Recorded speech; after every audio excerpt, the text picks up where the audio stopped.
Wesleyan Titan basketball pregame show is coming up in 2 minutes. 2 minutes from Mark.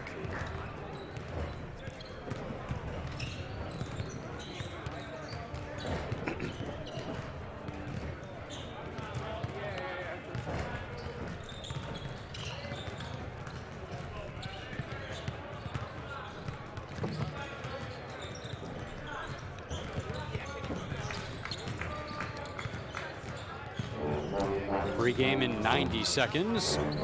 90 seconds from Mark.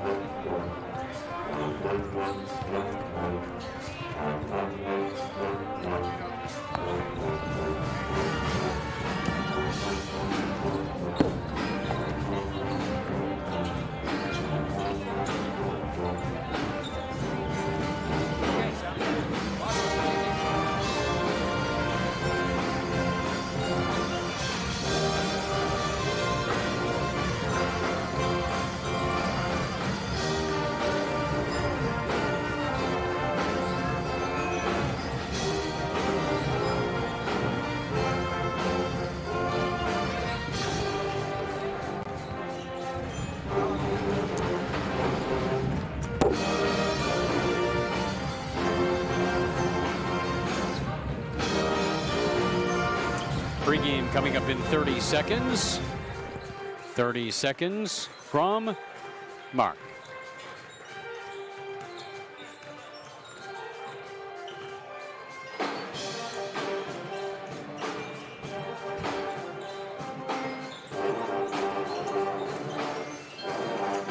$15, 10, 9, 8, 7, 6, 5. Scott inside the numbers near side of the 8, straight ahead across the 15 to the 20, 25, 30. Down the sidelines, he has the 40, one man to beat. He's across the 50, down the 30, 25, 20. He is gone. Touchdown, Illinois Wesleyan. Gets steps in, that's up the middle, and the Titans win the game. Awards, and this one is belted out to left field. It's at the wall, and that one's gone. Yeah, dangerous indeed, Luke.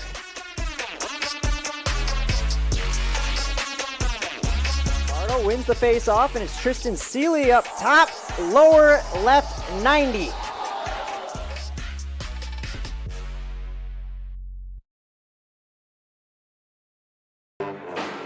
Well, the Titans are back in action tonight, hoping a brief break doesn't slow their hot start to the new year. From Denny Bridges Court at Shirk Center at Illinois Wesleyan University, this is Illinois Wesleyan Titan basketball on 88.1 FM, WBSN, and IWSports.com. The fifth-ranked Illinois Wesleyan Titans play host to the Vikings from Augustana College.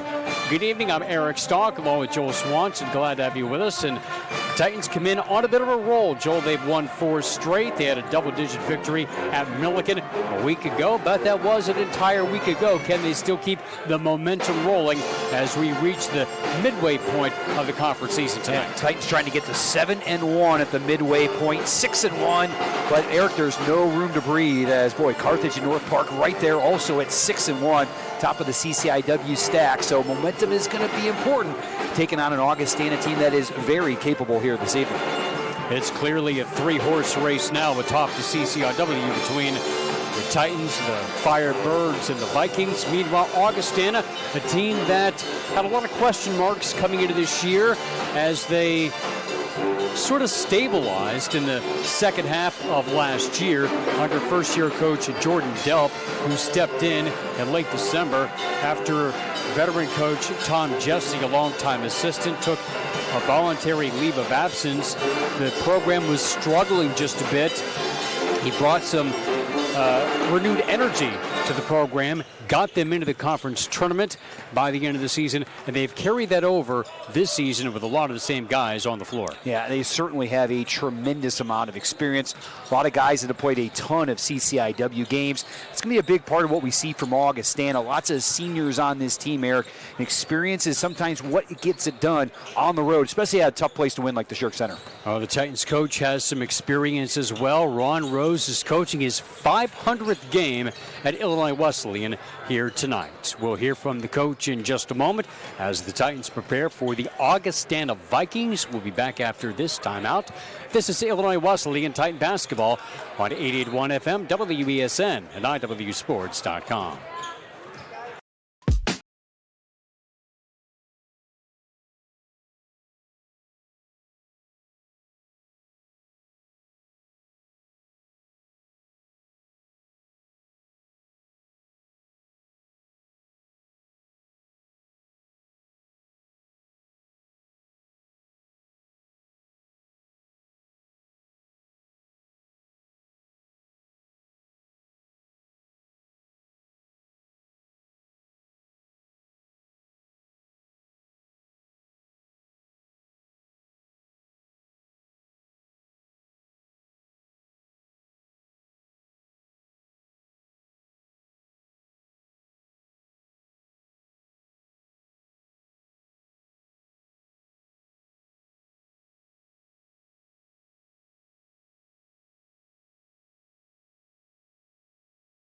OSF Healthcare Cardiovascular Institute has been named one of the top hospital systems in the country for heart care.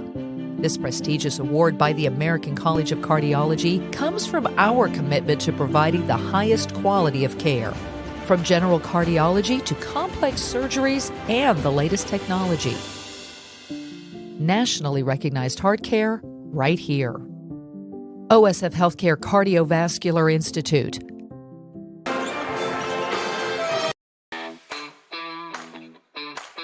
Go behind the scenes of Titan Athletics with Titan Table Talk, hosted by Tommy Gilbert.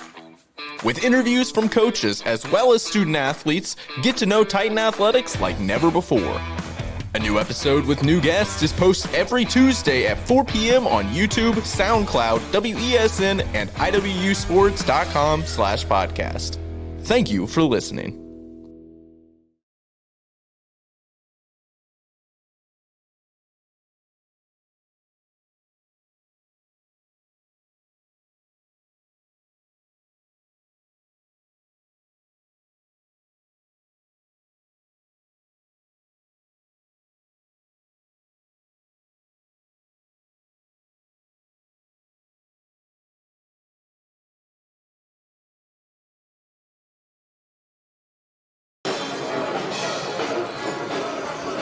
And welcome back to Shirk Center at Illinois Wesleyan University. The Titans and the Augustana Vikings as the Titans make their final go-round in the first round robin of the CCIW, meeting the Vikings for the first time this year. The Titans coming in at 14-2 overall, winners of 4 straight in the month of January, and they're 6-1 in the CCIW. The Titans are 5-1 on their home floor this year, with their only loss here coming in the conference opener against Carthage back on December the 4th. Vikings come in at 10-6 on the year, 5-4 on the road. They've got road victories against Dubuque, DePaul, who they beat in overtime, Benedictine, Wheaton, and then they're coming off an overtime victory against Carroll last Saturday, so they have some momentum coming into this game tonight. A series that dates all the way back to the 1914-15 season. Illinois Wesleyan has beaten the Vikings 100 times and lost 78. The Titans have won 6 of their last 8 head-to-head. The Titans swept the season series a year ago, winning at Augustana by 13 points, and then a narrow victory here at Shirk Center on January 27th a year ago. The Titans won that game 64-60, with, again, a lot of the same personnel on both sides of the court that we'll see tonight. Yeah, two of the more experienced teams in the CCIW, no doubt about that. And Augustana is going to give Illinois Wesleyan a tough game here tonight. The Vikings have played well so far this season, have a couple nice victories, winning at Wheaton and also an overtime win against Carroll. Kind of righting the ship, Eric, a little bit after a 3-game losing streak. So Augustana also comes in with a little bit of momentum, but this obviously would be their signature victory on the year, at least so far here, if they can knock off the Titans. And as we mentioned, the 3-horse race at the top of the league between Illinois Wesleyan, Carthage, and North Park. Augustana is right behind them, tied with Milliken and Elmhurst. North Central just a half game behind them. So there is a race for the number 4 spot in the CCIW tournament. Again, we're still a month away from that. But whoever gets that 4th seed will get a home date in the opening round of the tournament on that Tuesday night. So that is significant if you can get that first date at home and not have to go on the road against a quality opponent. Absolutely, and when you start talking about CCIW basketball, there's always something to play for. Home court advantage, maybe that's being a 1 seed or whatever that might be, being the number 2 seed, not having to play in that first round. So a lot to play for as teams kind of jockey for position. Obviously, the Titans have their eye on that top perch, and you got to protect your home court. They've already dropped 1 home game in the CCIW so far this year. Don't want to drop a second one, and Eric, boy, you would love to make that turn in the back half of the conference season at 7-1. That would be an outstanding mark for the Titans. Yeah, the second half of the conference season will start on Saturday when the Titans welcome Wheaton here to Shirk Center, a team that they needed overtime to get past in their first matchup. And we could see a similar strategy that we saw from the Thunder, in that the Thunder played zone for the entire game in their first go-round. The Titans needed overtime to get past them. And Augustana, a team that has been using that off and on this year, maybe about 30% in their game against Carroll last week. You would suspect with a team as successful as Illinois Wesleyan has been in scoring in the 5 spot this year, and has been a little inconsistent on the perimeter, you would expect teams will try to do more of that. Absolutely, and you know that zone, not only does it protect the basket, it also cuts off the dribble penetration as well. But the Titans love to be able to get to the basket by using that dribble drive. A lot of their action is inside out. So going to that zone defense might be able to slow down this Titan offense. And the thing about Illinois Wesleyan, though, is, boy, they shot the ball really well in the first half against Milliken. Made a lot of threes, tie game at halftime, and then they attacked the rim in the second half. Titans can get it done in multiple different ways, but hey, if you're going to roll the dice as the underdog, maybe you throw that zone out there, see how that goes in the first half. Just play that as long as it's being effective. We'll see if Augustana goes that tonight. And we'll see how Ron Rose sizes up the matchup tonight with Augustana in career game number 500 on the Illinois Wesleyan bench tonight. We fully expect a very physical, competitive game tonight. And Knuth is not only a prolific scorer, as you said, but kind of a unique player, too, in where they present on the floor, and how do you try to take him away on the perimeter and mid-range? Well, he is an elite shooter. I mean, you cannot leave him shoots a percentage. He's not necessarily a volume shooter. He's just a scorer. He can shoot the 3, he can put it on the floor a little bit. They also have the opportunity to come off ball screens to shoot, and he will set those shots. And when you have a player that has versatility like that, he can shoot the way he does, it certainly stresses your defense. We've got a guy in Hakeem Williams that usually hits those assignments.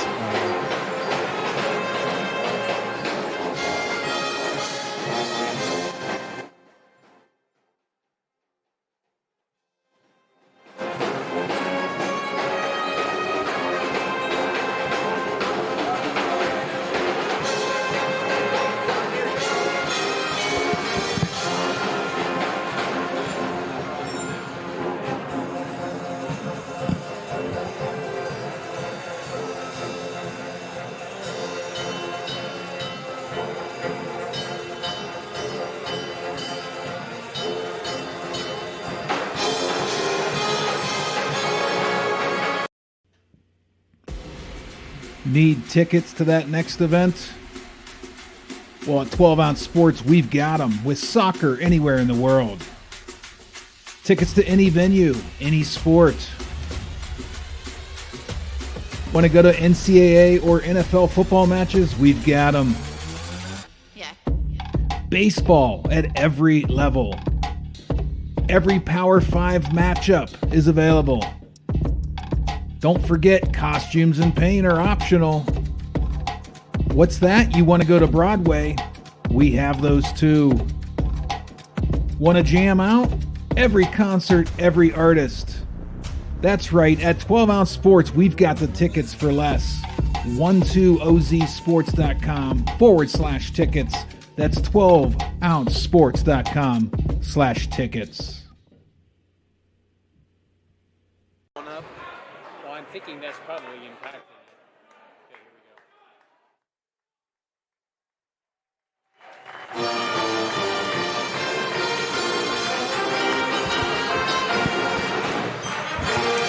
And welcome back to Shirk Center here at Illinois Wesleyan. The Titans and Augustana Vikings about to take the floor here for the first of our 2 games this week. Good to be back at Shirk Center as the Titans have back-to-back games, actually 3 games in a row here on their home floor with the Vikings in town tonight, and then they'll be back here on Saturday for a late afternoon contest against Wheaton, and then Carroll on January the 29th, and then the Titans have 3 straight on the road to begin the month of February with Elmhurst, North Central, and a big one at Carthage, back to back in the first 3 games of February. Yeah, making the turn here right now at 6-1. Obviously, the rivalry against Augustana here this evening. As I mentioned before, really experienced Augustana team.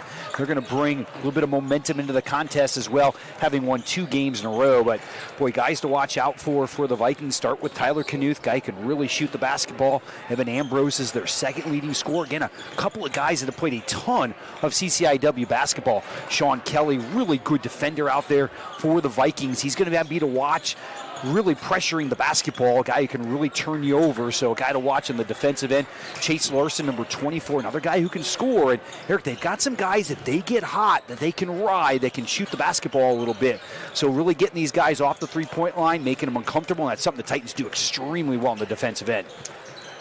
As we get set for this matchup tonight here on IWSports.com, we'll take one last time out, and we'll have the introduction of the starting lineups.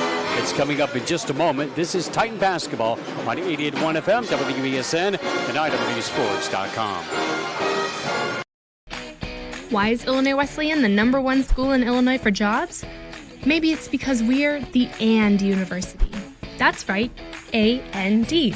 And here you can explore the arts and study in a pre-professional program, double major, and play a sport, do an internship, and study abroad.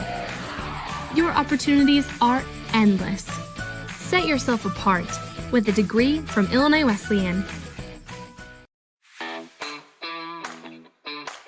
Go behind the scenes of Titan Athletics with Titan Table Talk, hosted by Tommy Gilbert.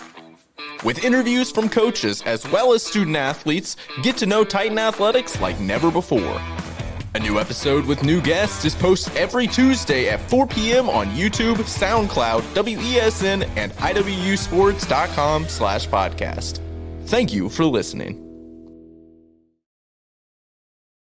When competition for the best jobs is fierce, how do you set yourself apart? Experience? An education?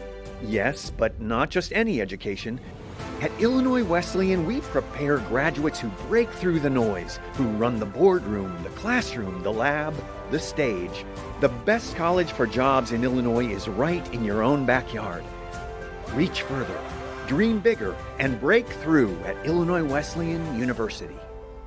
And welcome to Illinois Wesleyan University Shirk Center for tonight's College Conference of Illinois and Wisconsin contest, featuring the Augustana College Vikings and your host, the Titans of Illinois Wesleyan.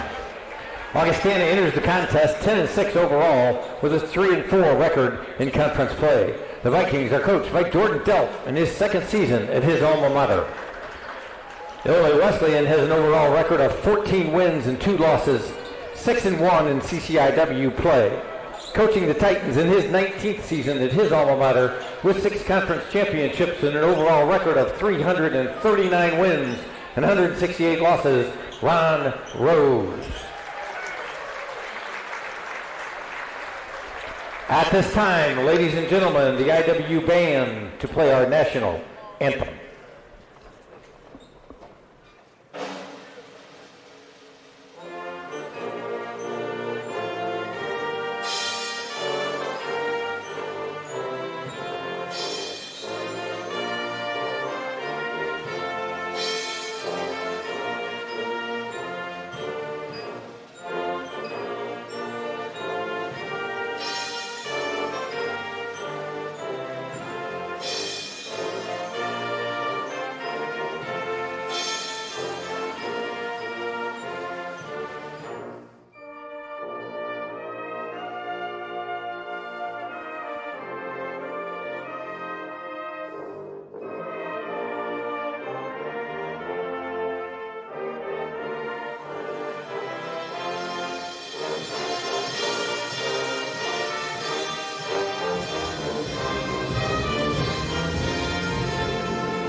And now, let's meet our starters. First, for the visitors from Augustana.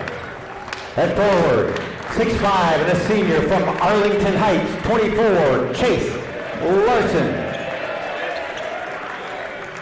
Also forward, 6'4", and a 50 from Rockford, 32, Tyler Knuth. The 6'6" sophomore from Winnebago, 34, Ray Marucci. At guard, 5'9", and a senior from Cary, number 5, Evan Ambrose. And a guard, 6'1", and a senior from Greeley, Colorado, 20, Colton Gillingham.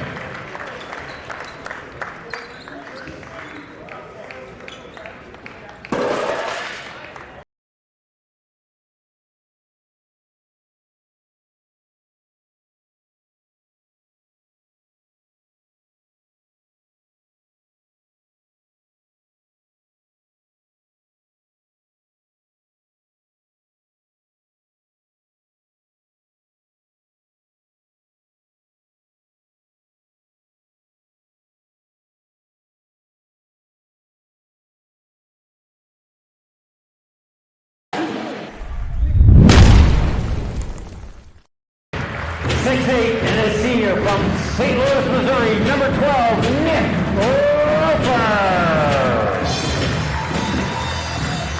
The 6'5" and sophomore from Normal, number 10, Mason Funk. The Titan center is a 6'10" and senior from St. Louis, Missouri, 20, Harrison Wilson. A guard, 5'10", and a freshman from Northbrook, 4, Josh Fredman. And a guard, 6'3", and a senior from Roundling, 0, Haji Williams. And for those following on 88.1 FM, the Titans in their home white and green, Titans across the front of their chests, and Augustana in their road navy and gold, and white numbers and white letters across the front. Our officials for tonight's game are Jerry Scherzinger, Bryce Can, and Scott Tierney as we get ready to tip this one off. The Titans 14-2 coming in, looking to extend a 4-game winning streak. Augies won 2 in a row and coming in at 10-6 overall. Titans had a tough outing at Milliken last Wednesday. Boy, the Big Blue played them tough. Tie game at halftime. Illinois Wesleyan able to pull away down the stretch, extend a single-digit lead into a double-digit lead, and put the Big Blue away once it was all said and done. But no CCIW games are easy, and this one's going to be a tough one tonight. 6'6" Ray Marici against 6'8" Nick Roper, and Augustana wins the tap, one of the few that Nick has not won this year. And the ball goes to the Vikings up top. They go right to left, and a quick drive baseline, and flipping it up over his shoulder, Evan Ambrose for the first bucket. Evan Ambrose can attack the basket. Did a nice job getting downhill against Josh Fridman that time. Senior on a freshman, and the senior got the best of it right there. Fridman at the point, sets up right side, swings an overhead pass to Nick Roper, glides in left of the lane, double clutches, redirects the shot, missed it, tapped out to Josh Fridman. He'll cross-court the ball to Roper in the corner, raises a three off the front of the 10. And the ball poked away and picked up by Ambrose for Augustana. A good start for the Vikings, built some confidence here on the road, and we'll see if Ambrose can knock down the three. As long on this one, tapped away from Funk, and Fridman tracks it down for Illinois Wesleyan. Fridman to the front court, kicks it out to Wilmson. Head fake, right side to Hakeem Williams with a quick step baseline, backs down on Ambrose. And around the horn it goes, left side to Roper. Roper on the wing, looks for a step. Goes baseline, darts it into the corner. Funk all alone for three. Got it. And Illinois Wesleyan can space you out. They are a tough matchup. You see that pass across that baseline is open to the opposite corner. Exactly what Nick did there on the baseline drive. Titans are with a 3-2 lead in the opening minute and change. Top of the key, it's Larson. Overhead pass on the left to Ambrose. Ambrose with the shuffle against Fridman, has him covered, works his way down deep, knifes between two defenders, and a tough scoop with a left hand for two. Yeah, really good English. Looked like that shot was way off. Able to catch the backboard of the rim and go home, and Ambrose has the first 2 buckets for Augustana. Maybe that's a matchup that they want to try to exploit. 4-3, Vikings have the lead. Wilmson at the top of the circle for Wesley, and hands off to Roper. Roper with the head fake, moves to the right. Now tracks down to the baseline, backing down on Larson, going for the clear out. The jump hook for two. It's such a tough matchup. He gets down to 5-6 feet away. His long arms extending right over the top of the defender. Really well done that time, and a good job at the Titans spacing things out. Titans up 5-4, left side Larson. He goes to baseline with a left-hand dribble on Funk. He'll fade over him. 6-footer spins out. Wilmson gets both hands of the rebound for Illinois Wesleyan. Now, Larson only averages 6 points per game, but we've seen him a number of times put up some really good numbers against the Titans. Redmond got past his man, kicks into the corner to Hakeem Williams for three. Too strong, tapped out of bounds by Nick Roper. Good penetration. Good penetration that time by Fridman. Got in the lane. Williams that time shooting that 3 ball. Don't see Hakeem miss that badly very often. Illinois Wesleyan again, good spacing on the floor. That's where they become really tough to guard. Ambrose gets it off of the inbound motors pass to Hakeem Williams as they bump. Ambrose takes it down deep, pulls up, 10-footer is good. You can see he's not afraid to score. Averaging double digits on the season. And again, senior leadership that time against that token pressure, able to exploit it for a pretty easy shot. He has their first 6. Vikings lead by 1. Left of the lane, Fridman puts both hands of the basketball. Chest pass right side to Hakeem Williams. Steers in the corner to Funk. Funk got bumped as he stepped baseline. In fact, he stepped out of bounds, and the Titans turn it over again. Yeah, that time usually shooters, that maybe that back foot comes out to try to set themselves. That happened to Mason right there. A turnover against Illinois Wesleyan. We'll see if they do a little better job against Evan Ambrose, who has really taken to the Titans here early in the contest. Fridman is guarding him as Ambrose crosses the 10-second line, rolls to the left off a pick. Stop and go, baseline, kicks the ball into the corner. And around the horn it goes, up top to Gillingham. Gillingham shovels it to Marici in the right wing, fakes the handoff. Now kicks it out to Larson deep on the right wing against Funk. Off of the pick, raises a 3, falls down, missed the shot. Roper pulls down the miss. Roper had it poked away and a reach-in foul deep in the backcourt on the senior from Greeley, Colorado, Colton Gillingham. Coach Delp did not like that particular foul right there. Long way away from the basket. Try to retreat on defense. Now we'll see what Augustana decides to do here. A little bit of man-to-man, full-court pressure from the Vikings. Is it token? Will they come out and trap out of it? It looks like it is going to be a little bit of token pressure. Trying to get the Titans to take a little bit of time off that shot clock, work themselves up the floor here. Fridman across the timeline, gets it to Funk, back to Fridman, gets it down low, and ball rolled away, and Marici had knocked it out of bounds as Wilmson backed down so deep, couldn't get back to the ball, and it was tapped out by the Vikings. It looks like Harrison was a little off balance that time. He had gotten such deep post position, might have lost his balance for just a second, couldn't come back to the basketball. Wide open shot for Mason Funk. And that one's too strong. That corner's not been a great spot for the Titans so far tonight. The depth perception's been off a bit. 3-ball left wing is long for Tyler Knuth. And Roper pulls down the rebound for Illinois Wesleyan. Roper pulls up on the left side, guarded by Gillingham on the cut, and he threw it behind. Wilmson may have been tipped. Augie takes it back. Ambrose at the top, crossover dribble on Fridman, swings it out to Larson. Marici comes clean top of the circle with head fake, moves in on Funk. Puts on the brakes, back out to Ambrose, left of the lane, pops a triple, hand at his face, spins out. Hakeem Williams has the rebound, flips the ball ahead to Mason Funk. Funk in transition, looks to accelerate, kicks it out to Hakeem Williams, cuts to the goal, lays it in, and the foul. Nice job that time, getting all the way down the lane by Mason Funk, creating enough space. It'll dish off that time to Hakeem Williams. Sees an opening, gets right to the glass there, get a chance at an and one. Now we see Anderson and Gazelle coming in for Illinois Wesleyan. Augustana will try to match that, going to their bench as well. Bringing in a couple subs here for the Vikings. We'll see that chess match all night long here from the two coaches trying to keep fresh troops on the floor. And the Vikings have a good deal of experience off their bench. Mike Hamilton, the senior from Elmwood Park, Illinois, as Hakeem Williams gets the free throw. Also joined by Matt Hawkins, a 6'1" senior from Mount Carmel High School, who has also been a multi-year starter and key player for the Vikings. Yeah, their top 8, really only one junior. That's Sean Kelly, that really sees significant time for Augustana. This is a senior fifth-year club. Ambrose to the free throw line, kicks the ball into the corner to Hawkins. Hawkins picked up by the senior Trey Bazell, backs down on Trey, double team closed in, tapped away. Hawkins circles to get it back, now throws up a tough three, hits off of the side of the rim, and tapped out of bounds off of Hamilton. It will go out to Wesleyan. Hamilton, another senior coming off the bench for Augustana. And we see another sub now coming to the game as Danny Romero will come in for Augustana here as the Vikings going pretty deep into their bench. The 6'3" junior from Spain as Funk lobs the ball at midcourt as Fredman got past his man, 2-on-1. Inside to Anderson, who tried to reverse over his shoulder, missed it, but a collision. Looks like that's going to be on Romero, who picks up his first foul in a matter of moments. The Titans fortunate to get that call right there as Marco was fading away from the basket. Decided to go underneath the hoop to kind of use that basket, able to deter the defender from getting to the basketball. Marco's first free throw was good. His last game here was a monster performance against North Central. He scored 11 points in the 3 overtimes. As part of a career-best 19-point, 12-rebound performance in the 3 OT win against North Central. Second free throw missed, but it's back tapped out to Trey Bazell. Yeah, really nice job by Mason Funk. The Titans have done that a number of times so far this season, gotten those tip-outs. Left side, Trey Bazell dribbles to the top of the circle. And look at that ball pressure by Augustana. They're really up in the passing lanes all over the ball. Looking like vintage Augustana under Greg Giovanni. The kick out. Bazell for 3 is good. Good to see that one go down for Trey. Did a great job getting his feet set that time on the weak side. Boy, he was ready to shoot the basketball. And as I mentioned, it's got a pretty looking shot. Eventually, it's going to start going down consistently. Yeah, good to see when it goes down the first time. He made his first shot against Milliken the other night and gets the first look to fall here. Titans lead 12-6 as they've scored 8 in a row.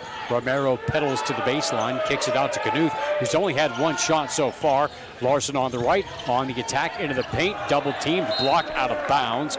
It'll still be Viking possession, only 3 on the shot clock as Nick Roper returns for Illinois Wesleyan for Hakeem Williams and Marici back in for the Vikings. As Larson turned the corner that time, looked like he had a nice little 6-foot pull-up, decided to take one more dribble, and that's where the Titan defense really collapsed in on him and got a piece of the basketball. Romero on the baseline left inbound, looking, floats the ball in play to Hamilton on the left wing. They're not aware. Now a late 3, no good by Larson, and Roper comes away with a miss for Illinois Wesleyan. It looks like they had a nice inside shot that time, Eric, and pitched it back out with only 3 on the shot clock.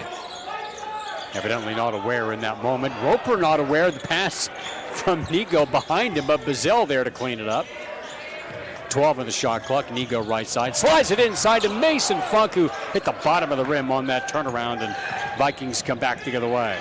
Cross-court pass Hawkins in the corner, back out to Larson. Jump pass into the corner. He short hopped the ball to Marici out of bounds. The Titans did a nice job taking advantage of the ball pressure by Augustana that last possession.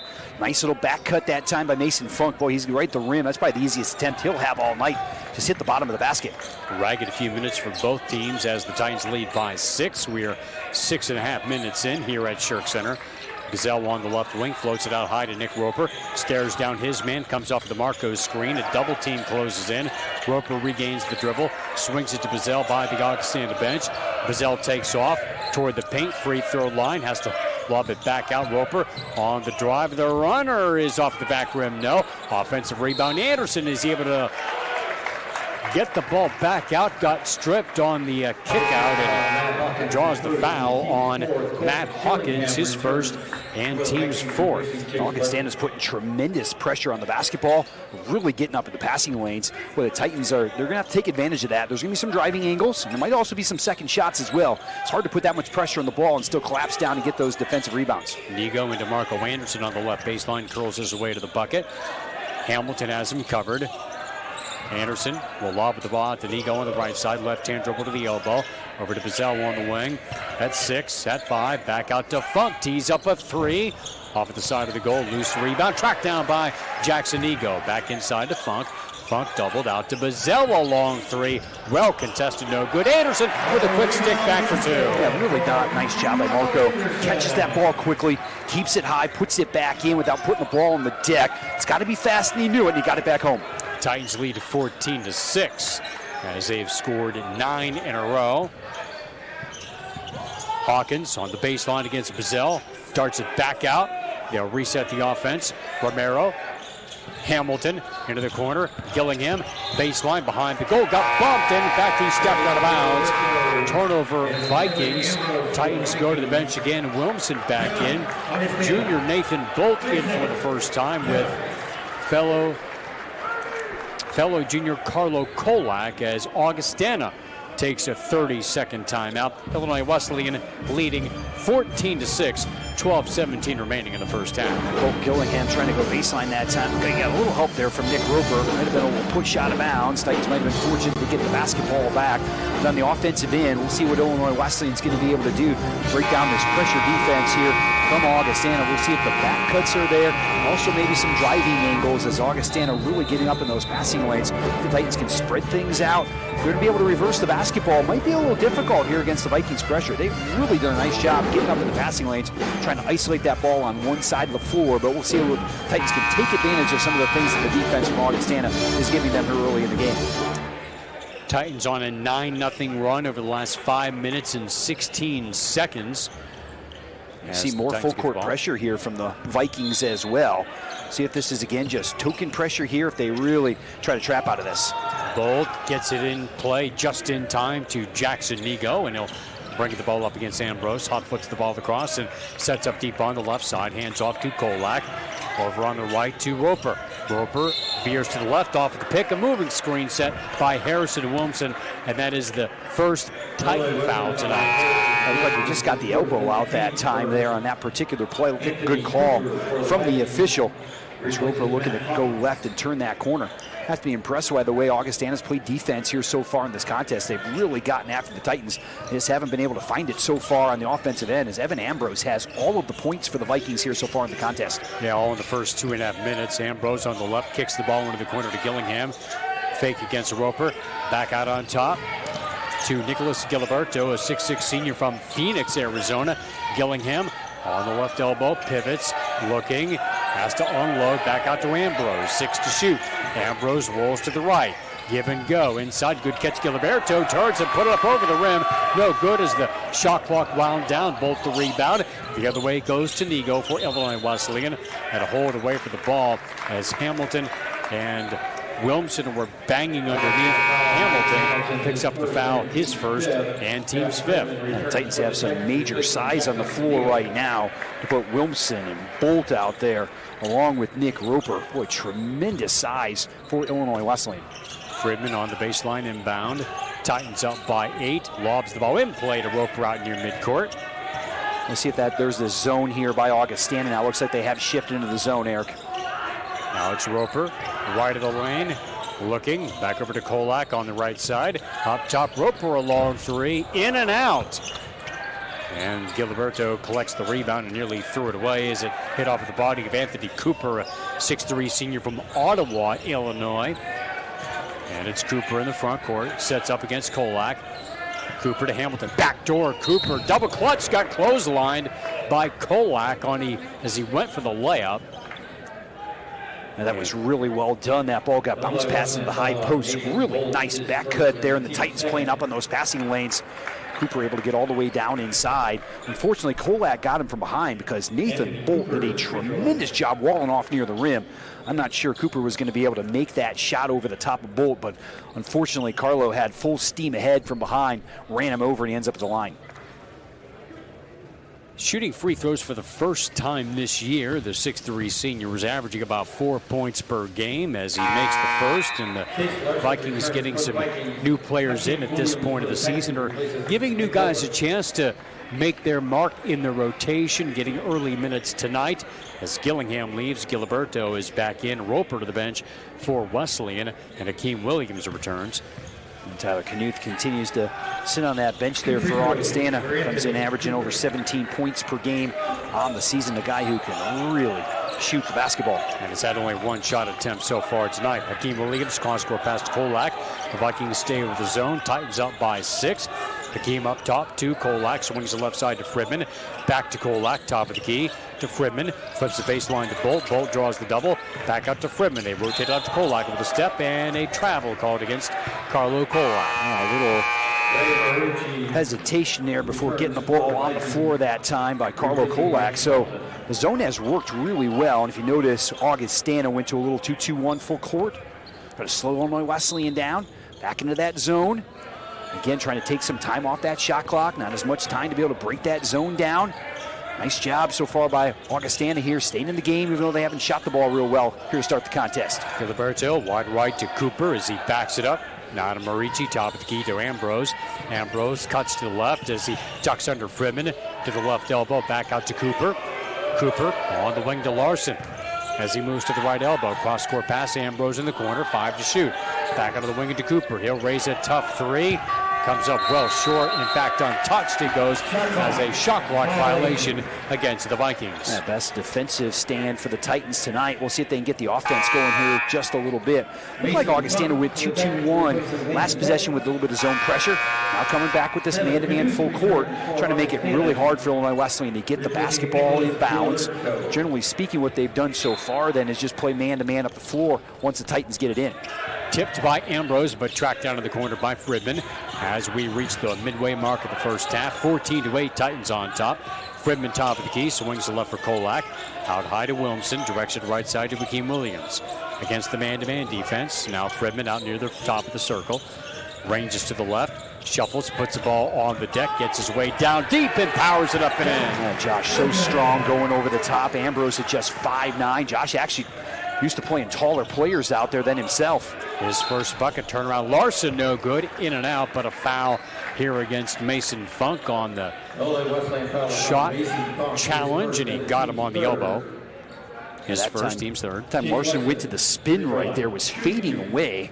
So Mason must have gotten a piece of the arm really, really quickly. That's actually a tough play right there to hit the elbow when the shooter's fading away as much as Larson was on that one. Chase finds himself at the line, where he's a 78% free throw shooter when the first one spins out, averaging 7 points and about 5.5 rebounds per game, coming off a double-double in their OT win against Carroll. 10 points, 14 rebounds, and gets 1 of 2 here for his first point tonight. 16-9 Wesleyan as they face more token pressure, slowing them down. Kolak left side to Funk, whips it right side to Hakeem Williams, back out to Fridman. And now you see the zone here. Little 2-3-3-2 look right now, just trying to get out to the outside of the shooters. Hakeem Williams jump step in the paint, got stripped, got it back, puts it up, too strong, and rebound Marici for the Vikings. Yeah, as soon as Hakeem was able to regather right there, boy, he had a wide open look at the basket, just couldn't knock it home. Baseline, it's Ambrose to the right elbow. Marici with the head fake, tries to get Williamson off his feet, kicks the ball back out. Cooper with a shimmy against Hakeem Williams. Head fake, leaning in, contact, and drew the whistle and the foul. And he'll shoot 2 as Hakeem Williams went airborne, and he picks up the foul. Yeah, nice job that time by Tyler Knuth. Little head and shoulder fake, got the defender up in the air. Knuth, outstanding three-point shooter. Really, really good free throw shooter as well, over 90% from the foul line. This guy can knock him down, and he can really score. Figures out a way to be able to get to the free throw line like we just saw as he knocks the first one down. Just one shot attempt in the first 11 minutes and change for Knuth. As Kolak goes out and Roper returns for the Titans. One more try here for Knuth, and it's on the way and good. 16-11, Wesleyan by 5. There's the 2-2-1 now by Augustana. So Illinois Wesleyan took him 6 seconds to break that coming up the floor. And the pass from Funk, batted right back to him, rolls away. Hakeem Williams diving, can't corral it. Cooper gets it, but he was out of bounds. Or was there was it going to be a foul called against the Titans? Might have been against Augustana. Oh, yeah. They're motioning against Augustana on Cooper. Hakeem Williams a little slow in getting up after that scramble for the ball.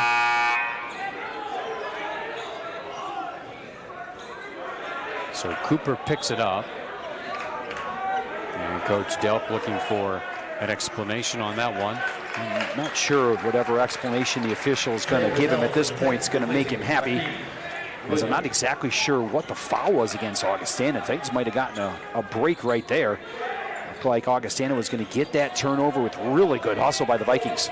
The lead down to 5. Titans offense has come to a crawl here of late. Funk top with key, right side to Fridman into the corner. Roper thought about the shot, did not pull the trigger. Now Funk in the seam to Roper. Roper baseline, pivots, back out of the wing to Funk. They reset to Roper, and he did not get it off in time as they did not get a fresh 30, and the shot clock wound down before the Titans were aware, and that goes as a violation. Yeah, that zone's been effective, and we've seen the zone effective against Illinois Wesleyan this year.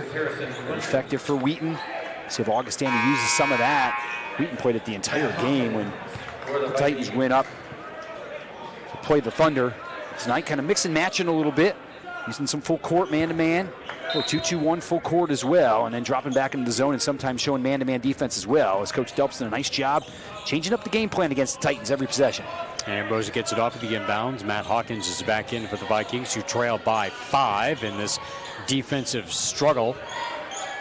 Hawkins on the left-hand dribble, baseline on Funk, stumbles as they collide, and Funk gets the foul. Now, Matt Hawkins still probing that defense right there. A little delayed dribble, tried to get a blow by, and Funk caught too much. Hawkins right there. That'll be the second foul on Mason. 15 foul against Illinois Wesleyan. Something to watch. Augustana's got some good free throw shooters. They get themselves into that bonus. That could be ways to find points. And right now, 12 minutes in the game, only 16-11. You got to find points where you can. Ambrose to inbound on the left baseline, lobs it in play to Marici deep on the left side against DeBolt. Out high to Hawkins, watched by Bizel. Goes baseline on Trey, now looks to post up. Curls to the left elbow. Now to Ambrose with a spin into the paint, pulls up, 13-footer, too strong. Roper has the rebound for Illinois Wesleyan. Roper into the front court, battling with Knuth into the paint, jump pass into the corner to Bizel. Now down into the post to Roper. Roper tries to get up and under, and a travel called against Roper.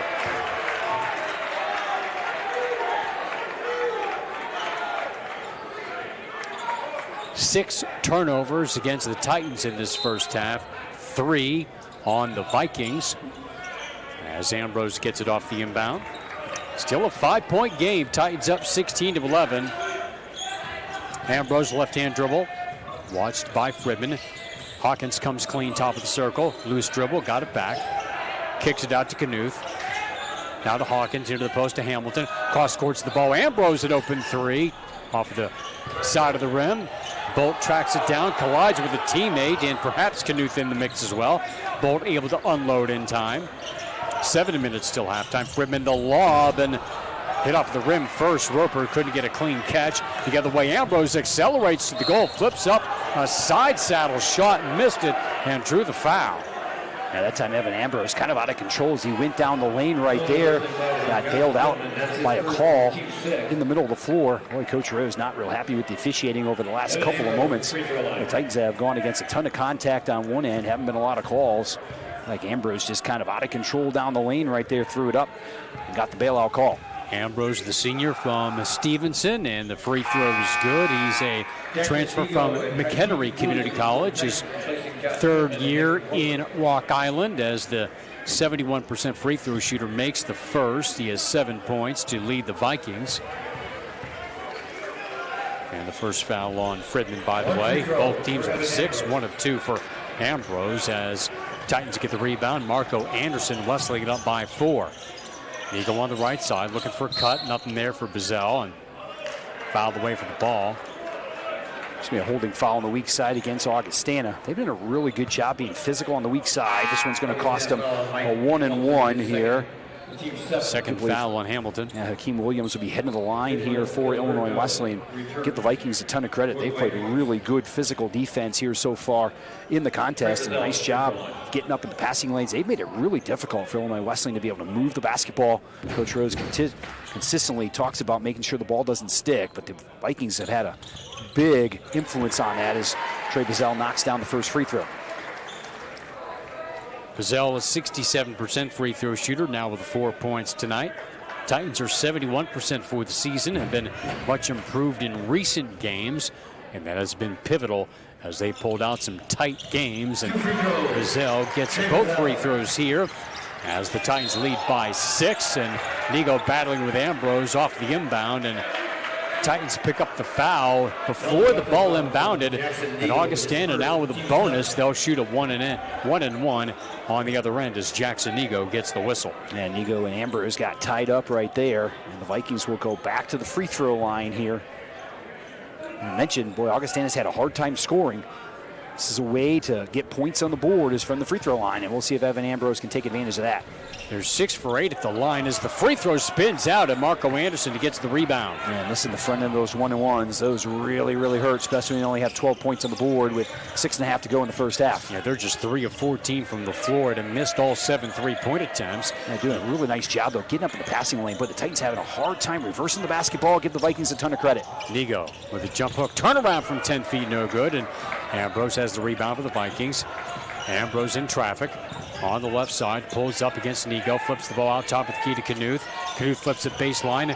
Marici with a spin and the rejection by Marco Anderson on the jump hook. And Marici had a nice position from 2 feet, made it about 5 or 6 really quick, and took a much more difficult shot than he probably had to. 6 minutes still halftime. Titans by half dozen.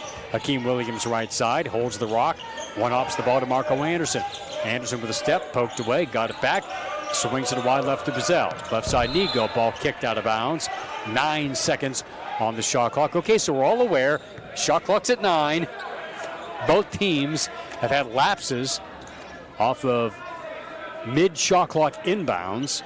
Titans actually got 11 more seconds too, Eric, with that kick ball. That's so true. They got a little bit more time. Now Nigo to inbound. Into Bazell on the wing. Swings it wide left to Nigo. Back out to Bazell. Works his way to the baseline. Kicks it back out to Bolt. Left side to Nigo. And a hold away for the ball. Looks like they're going to get Tyler Knuth with this one.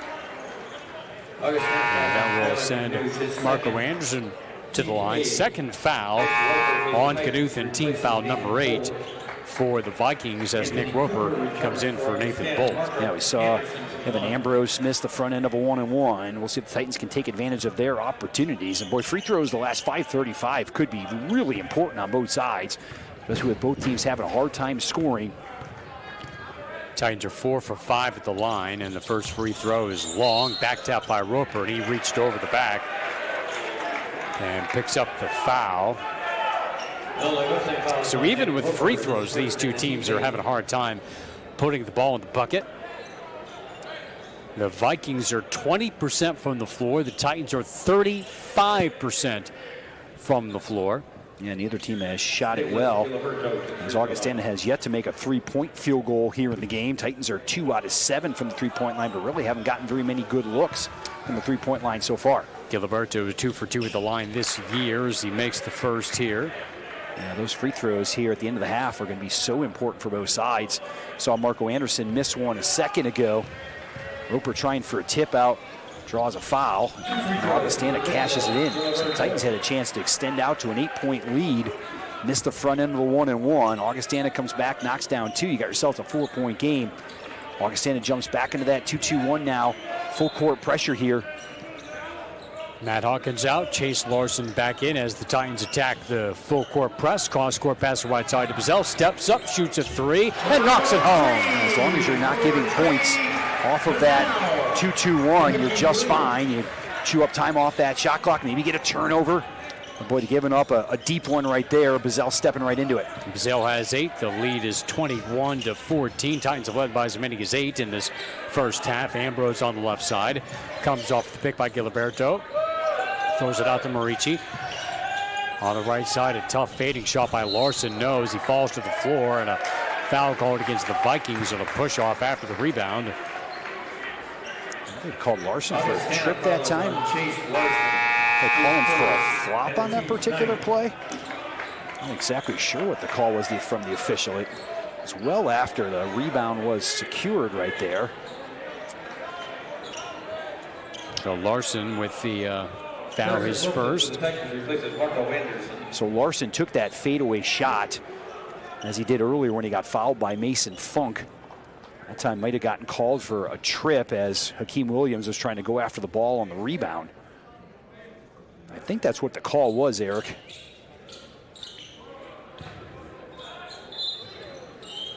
All right, so Nick Roper will inbound.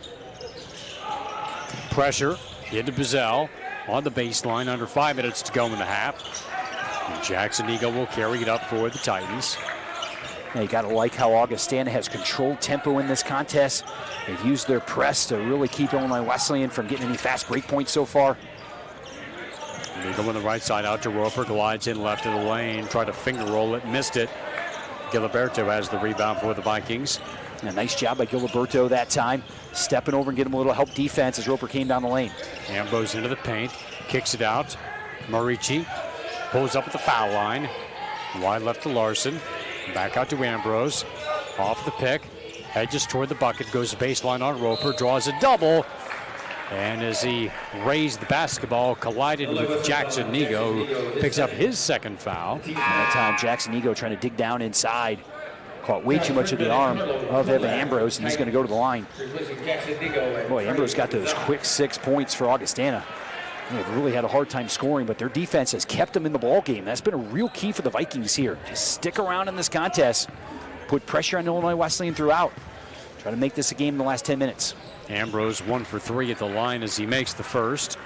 Now with 8 points. Now he's had a really nice game here so far as Tyler Knuth hasn't been able to find it so far for Augustana. Has had even a hard time getting shots here in this game. Ambrose has kept him in it with a couple of free throws right there. The Vikings still don't have a field goal since the 17:33 mark at the first half. That was over 13 minutes ago. And yet remarkably, they're only down by 5. 21-16. They've been living on free throws. Hakeem Williams gets it across, now to Roper, right elbow. Now he attacks baseline. Backing down on Marici. Into the paint, pulls up and around the rim and out. Kolak saves the rebound, then throws it away. The steal to Hawkins. Bounce pass ahead, trickles away, and Kolak took it back. Yeah, good hustle that time by Carlo Kolak. Boy, Coach Delp that time not happy. I think he might have felt like Kolak was out of bounds down to the baseline. Kolak at the top of the key, maintains the dribble. Might have gone between his legs there, turns around in the paint, no good. And Cooper pulls down the rebound for the Vikings. And the Titans have had a couple good shots at the basket the last couple possessions. Wesleyan by 5. Right side Hawkins, baseline on Hakeem Williams. Kicks it out, Giliberto, good rotation. Cooper for 3. Got it, their first 3-pointer of the game. And their first field goal in over 14 minutes. And yet it is a 2-point game 21-19. Yeah, the Augustana's gotten really the game they wanted. It's been a slugfest here so far. They've done a terrific job on the defensive end, not giving up the lane against Illinois Wesleyan. Titans having a hard time getting second shots at the basket. Titans not shooting the ball real well from the floor. Not too bad from the three-point line so far, but have had a hard time getting looks where the ball really has not had fluid movement at all for Illinois Wesleyan. It's been an extremely physical game where the Vikings have done a nice job really playing out their game plan here so far in this contest. And we just kind of keep pushing along here, hoping Illinois Wesleyan can make a run, but give Augustana a tremendous amount of credit. They have played outstanding defense, done a really nice job changing their defenses up. Have not made a lot of shots here so far, Eric, but they have ridden the free throw line and really good defense so far in the contest to be able to stay in the game. The Vikings are 4 of 16 from the floor, 1 of 8 from 3, 10 of 13 at the line. The Titans are 7 of 21 from the floor, 3 of 8 from 3, 4 of 6 at the line. Titans have won the rebounding battle as they face more token pressure. Cross-court pass, right side to Kolak, swings it out to Fridman. Fridman looks it over, top of the circle. Flips the ball to the foul line to Roper. Back out to Fridman. Jump pass to Hakeem Williams. Goes baseline. Around one defender, lays it in. Yeah, much better ball movement that time by Illinois Wesleyan. Boy, that ball goes in the high post. Gets kicked back out, going down to the short corner. Finally able to break down that zone for a fairly easy basket. 23-19 Wesleyan. Under 3 minutes to go in the half. Giliberto bounce pass out. Top of the key to Hawkins. Toward the left, he'll fade, put up a tough 15-footer and rattles home. Yeah, tough shot that time by Matt Hawkins. Eventually shots are going to go in for both sides, and that time Hawkins hit a nice little fadeaway. 23-21. Titans by Deuce. Roper left of the lane. Off the screen by Wilmson. Jacks up a 3 and buries it. Nice job that time by Wilmson. Good screen, giving Nick just enough space. The defender goes underneath the screen that time, giving Roper enough room to be able to knock down the three-pointer. Roper has 5. That's the lead. Ambrose goes to baseline and launches it out of bounds as he tried to kick out of the wing to Hawkins and found the second row. Yeah, Ambrose has a ton of heart. Plays extremely hard. Knows how to get downhill. He just doesn't have a lot of size, and that was his problem right there. Got it among the trees a little bit. Just threw that basketball out of bounds. 26-21, Wesleyan by 5. Fridman contesting by Hawkins. Right side Roper goes baseline against the double. He's bottled up, kicks it out to Fridman. Top of the key to Hakeem Williams. Left side to Kolak. Kolak one-hands the ball out to Hakeem Williams for 3. Off at the front of the 10. Larson, the rebound, and a foul on the floor against Illinois Wesleyan. That's against Cornell on the Vikings. Yeah, he had 2 hands pushing that time Harrison Wilmson out of the post area. It's going to be 2 shots here now for Illinois Wesleyan, so 2 shots the rest of the way here for the Titans. Marucci not real happy with the call. Really wasn't boxing out that time, really just a forearm shove, pushing Wilmson out of the green area. So it'll be Wilmson at the line for 2 as they are in the double bonus.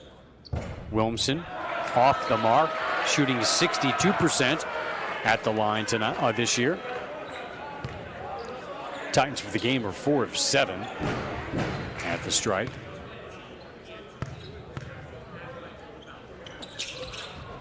He gets 1 of 2, his first point tonight.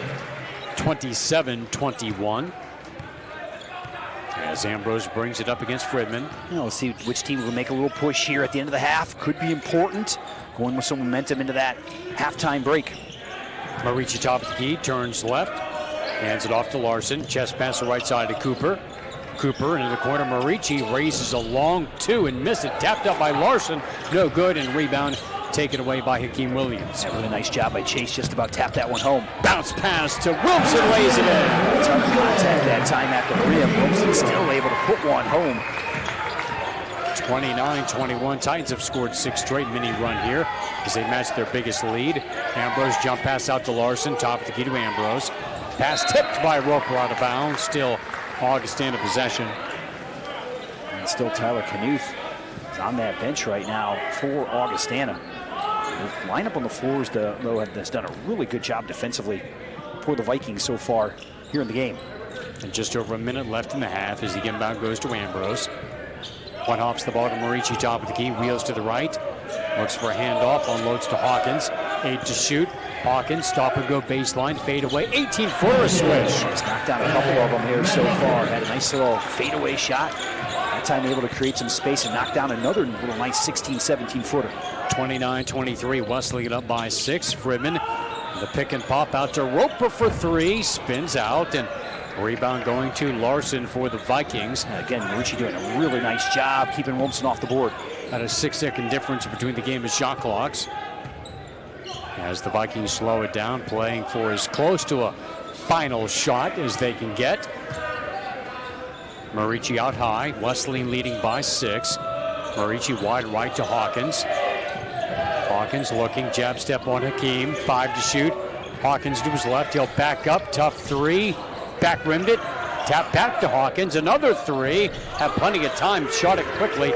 Rebound Fridman at 2 at 1 from 3-quarter court, too strong. And the first half comes to a close. Illinois Wesleyan in a defensive battle, to say the least, goes to the locker room with a 29-23 halftime lead. Yeah, certainly a defensive battle. Got to be impressed with Augustana in that first half. Really dug in on the defensive end. Boy, the Titans had a hard time getting anything at the glass. Really difficult time getting second shots.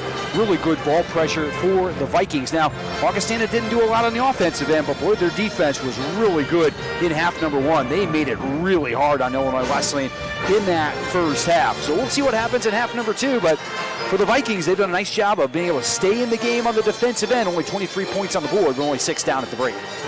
We will take a look at the Illinois Wesleyan esports program when we come back. We'll also have a look at the first half stats and a scoreboard update as well, as Illinois Wesleyan leads Augustana 29-23 at halftime. Back after this timeout, this is Illinois Wesleyan Titan basketball on 88.1 FM, WBSN, and IWSports.com.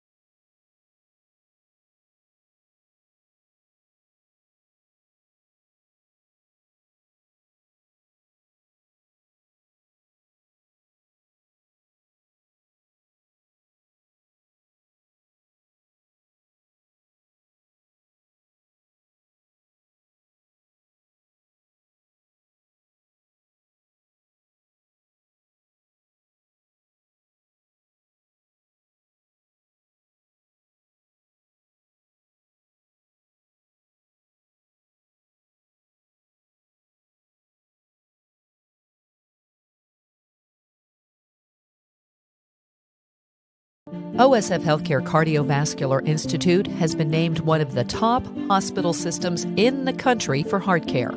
This prestigious award by the American College of Cardiology comes from our commitment to providing the highest quality of care, from general cardiology to complex surgeries and the latest technology.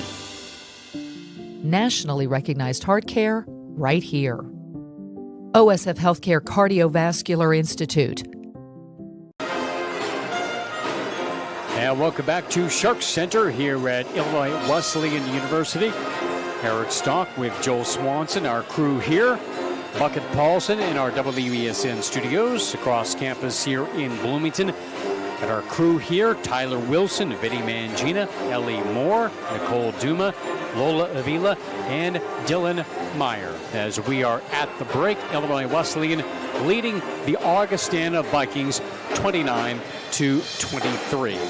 Preserving a Legacy, our halftime segment presented by Will Square Capital, puts a spotlight on the rich history of Illinois Wesleyan basketball and the student athletes that have built the strong tradition of success. Tonight we look back at the career of former Titan great Bill Patterson. Patterson played for the Titans from 1964 to 1967 in the early years of legendary head coach Denny Bridges' storied career. Patterson scored 737 points over a 3-year career, doing so with a field goal percentage of 43.8%. We'll get back to that in just a moment as we send it down to our public address announcer, Ben Alcine. The director of Illinois Wesleyan's esports program, who's recently named the recipient of the 2025 Phil Alexander Game Changer Award. The award honors a program, individual, or team that has worked to create a more inclusive and equitable environment in esports, championing diversity and providing opportunities for underrepresented groups. Kennedy leads the IWU esports program, which was founded in 2018 and is one of the longest standing and most successful programs in the country. The Titans have won 5 conference titles in the past 6 years and played more than 200 matches per semester. Thank you, Cora, for making a difference on our campus and in our community. Congratulations to Cora Kennedy, recognized here at halftime. We hope to talk with the Cora here momentarily as we continue here at the break. Our Preserving a Legacy Spotlight with Bill Patterson. In his final season donning the green and white, Patterson became the second Titan to average better than 20 points per game in the season, scoring 21 points per contest. Patterson's school record stood into the next decade when Dean Gravelin and Jack Sikma established new records. Ezard, as he's lovingly called by his dear friend Jason Alcine, became an unofficial member of the Alcine family during his playing days at Illinois Wesleyan. He lived near the Alcine's house, often cutting across their yard on his way to class, and had great respect and admiration for SID Hall of Famer Edgar Alcine, the foundation of Illinois Wesleyan's academic All-America success and the university's first sports information director. A native of Glen Ellen, Illinois, Patterson currently resides in Nashville, Tennessee, but doesn't let the distance keep him from following Titan basketball. An avid supporter of Titan athletics, he enjoyed an incredibly successful career in the sporting goods industry. So as Jason celebrates 10 years since the Melody Valve was replaced and Illinois Wesleyan prepares to recognize a school record 10 academic All-Americans this weekend, it seems fitting tonight that we honor Bill Patterson, a supportive friend to both. And that is our Preserving a Legacy honoree presented by Will Square Capital. At halftime, 29-23 our score. Illinois Wesleyan leads Augustana. Back with more in a moment. This is Illinois Wesleyan Titan basketball on 88.1 FM, WBSN, and IWSports.com. Why is Illinois Wesleyan the #1 school in Illinois for jobs? Maybe it's because we're the AND University. That's right, A-N-D. And here you can explore the arts and study in a pre-professional program, double major, and play a sport, do an internship, and study abroad. Your opportunities are endless. Set yourself apart with a degree from Illinois Wesleyan. Berg drives one in the air to center field. This is down for a base hit. The Titans are going to win the ball game. Ethan Berg walks it off, and the Titans storm all the way back with 9 runs in their last 2 innings. They win it tonight, 13-12.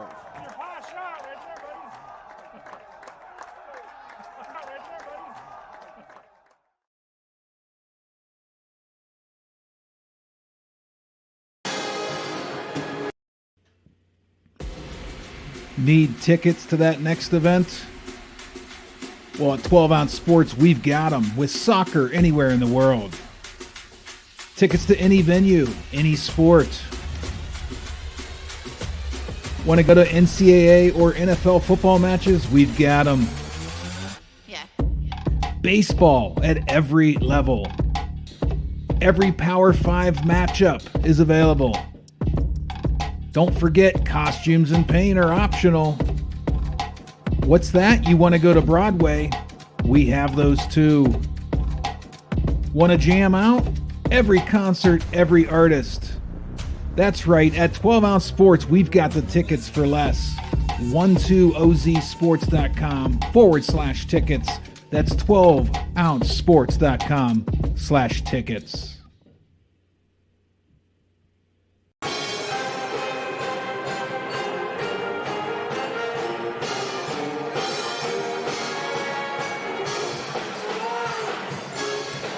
Yeah, And welcome back to Shirk Center here at Illinois Wesleyan. At the break, the Titans lead Augustana 29-23. We'll look at the first half numbers in just a moment. In other action tonight, the Titan women are in Decatur and taking on the Big Blue. The Titans a 43-30 lead at the break against Milliken. They are just now starting the third quarter. Lauren Huber has 17 points to pace the Titans, who are number 2 in the country in Division III women's basketball and a perfect 16-0 record. In other men's action tonight, the battle of the Wisconsin schools.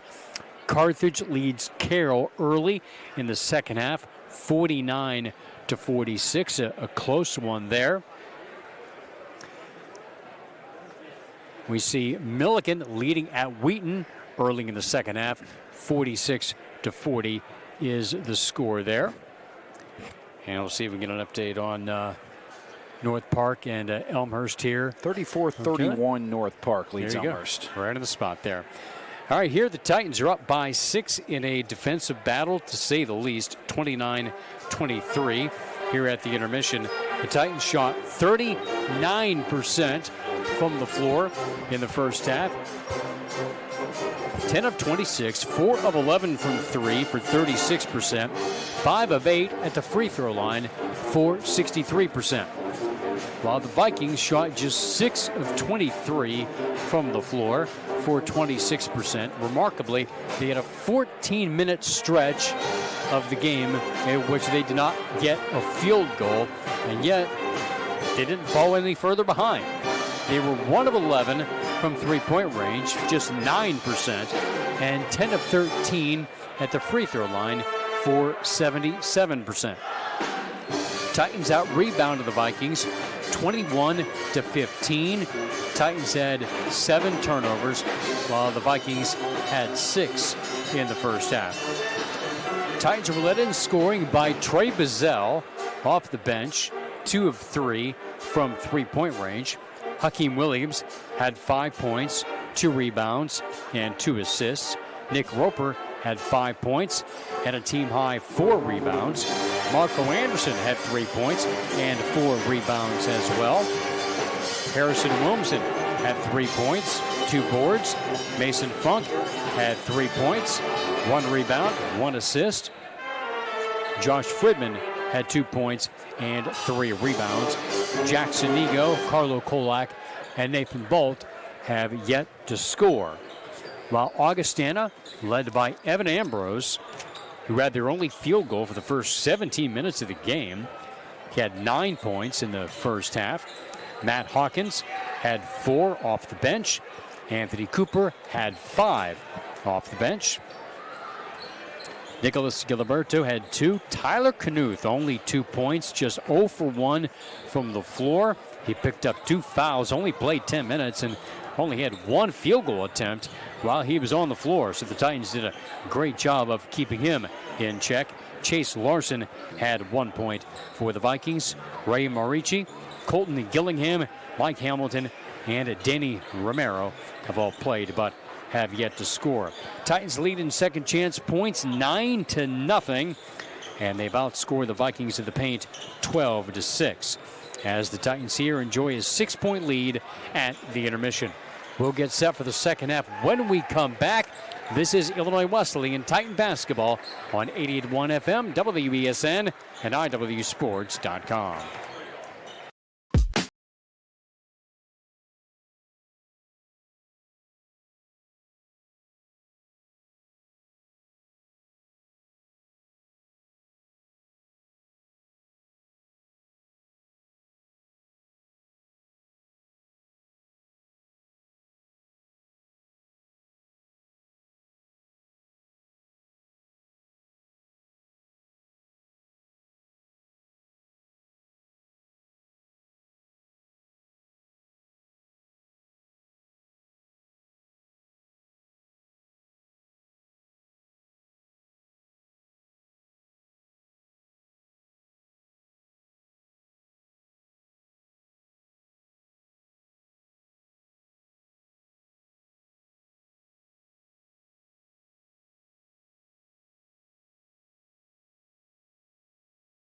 OSF Healthcare Cardiovascular Institute has been named one of the top hospital systems in the country for heart care.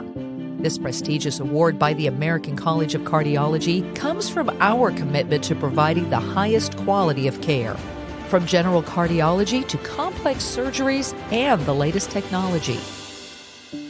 Nationally recognized heart care right here. OSF Healthcare Cardiovascular Institute.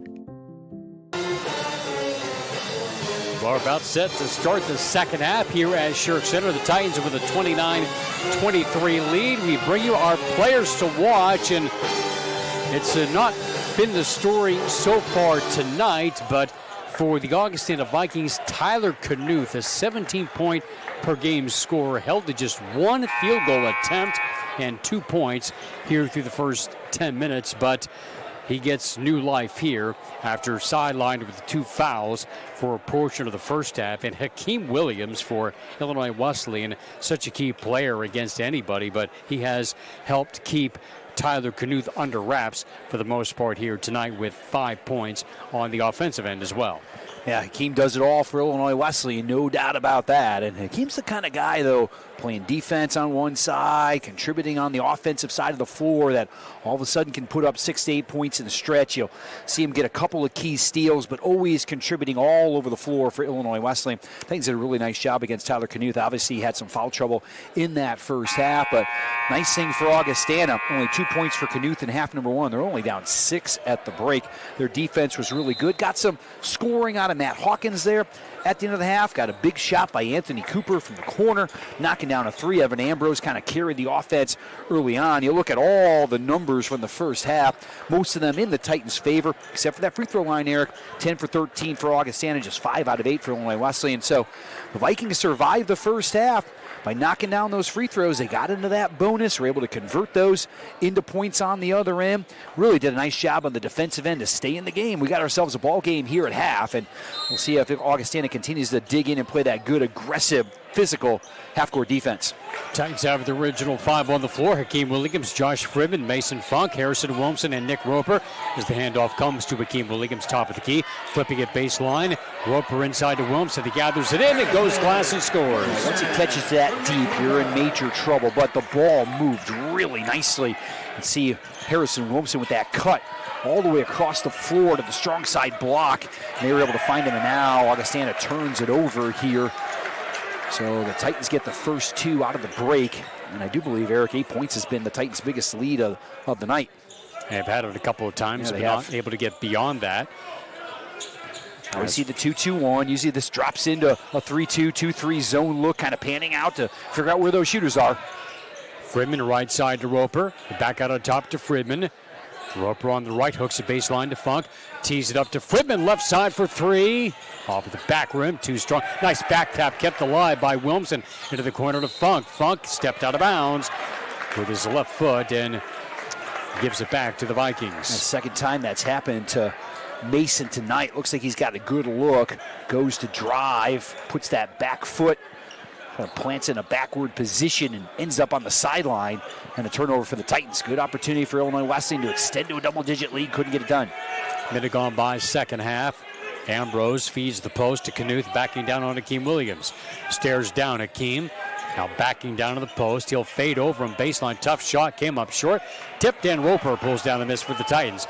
Brings it down court. Bounce pass left side to Wilmson. He gathers it in. Kicks it out. Friedman all alone for 3. Got it. Well, that's good inside-out basketball. How about the center of the point guard that time, Eric? Wilmson on the drive. The pitch out to the point guard at the top of the key, and Josh knocks it home. This game has a feel that if the Titans could ever get a double-digit lead, they could really tighten the screws here and start to pull away at a defensive battle. They have their first double-digit lead tonight. Larson with a jump step, blocked from the side by Funk. Ambrose keeps it alive.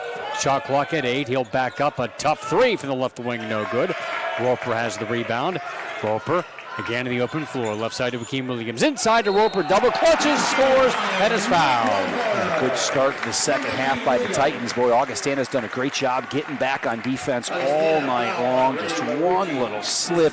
Titans are in that front court and attacking the basket right there. We'll get a timeout for Augustana, and they certainly needed it. as Illinois Wesleyan has run off the first 7 here of the second half, and kind of the run we were looking for maybe that entire first half, as neither team really could gain any traction. Not a lot of flow to half number 1, but the flow goes the Titans' way here in the first 1:56 of half number 2. Yeah, it sure felt it was there for the taking throughout the entire first half, but could not find that offensive flow. But 7 points here in the first 2 minutes, and it's getting to be a pretty tense moment now for the Vikings to hang in. Yeah, it certainly was nice to see, though, Titans get out in transition there on that last particular possession. Well, Augustana did a really nice job of getting back on defense the entire first half. Really, their defensive schemes were very good as well, using the 2-2-1, the token full court man-to-man pressure to really slow Illinois Wesleyan down, really make the Titans consistently work the ball up the floor, slowed the pace of the game down to almost a crawl for the first 20 minutes of the contest. Illinois Wesleyan really wants to get up and down, use their athleticism against this Augustana team. They were able to do it here in the first few moments of the second half. We saw things space out a little bit for the Titans on the offensive end. Good time out that time by Coach Delp, down by 13, losing momentum. Your margin for error is pretty slim here for Augustana when you're on the road. Nice job taking that time out. Also maybe ice the shooter a little bit here for Illinois Wesleyan. Maybe see if you can get a miss coming out of the break. Try to swing some momentum back to your side. And certainly the Titans on a roll here to start half number 2. Ray Marici picked up the foul, his second, and the team's first of the half as Roper goes for the free throw. He has 7 points on the night and gets the 3-point play to push the lead up to 14. Now we'll see where Augustana goes offensively. You know, they went down to Knuth the first time in the post in the contest a couple possessions ago. We'll see if that's going to be a little bit more what they do. No, Knuth with a quick trigger, and he got it.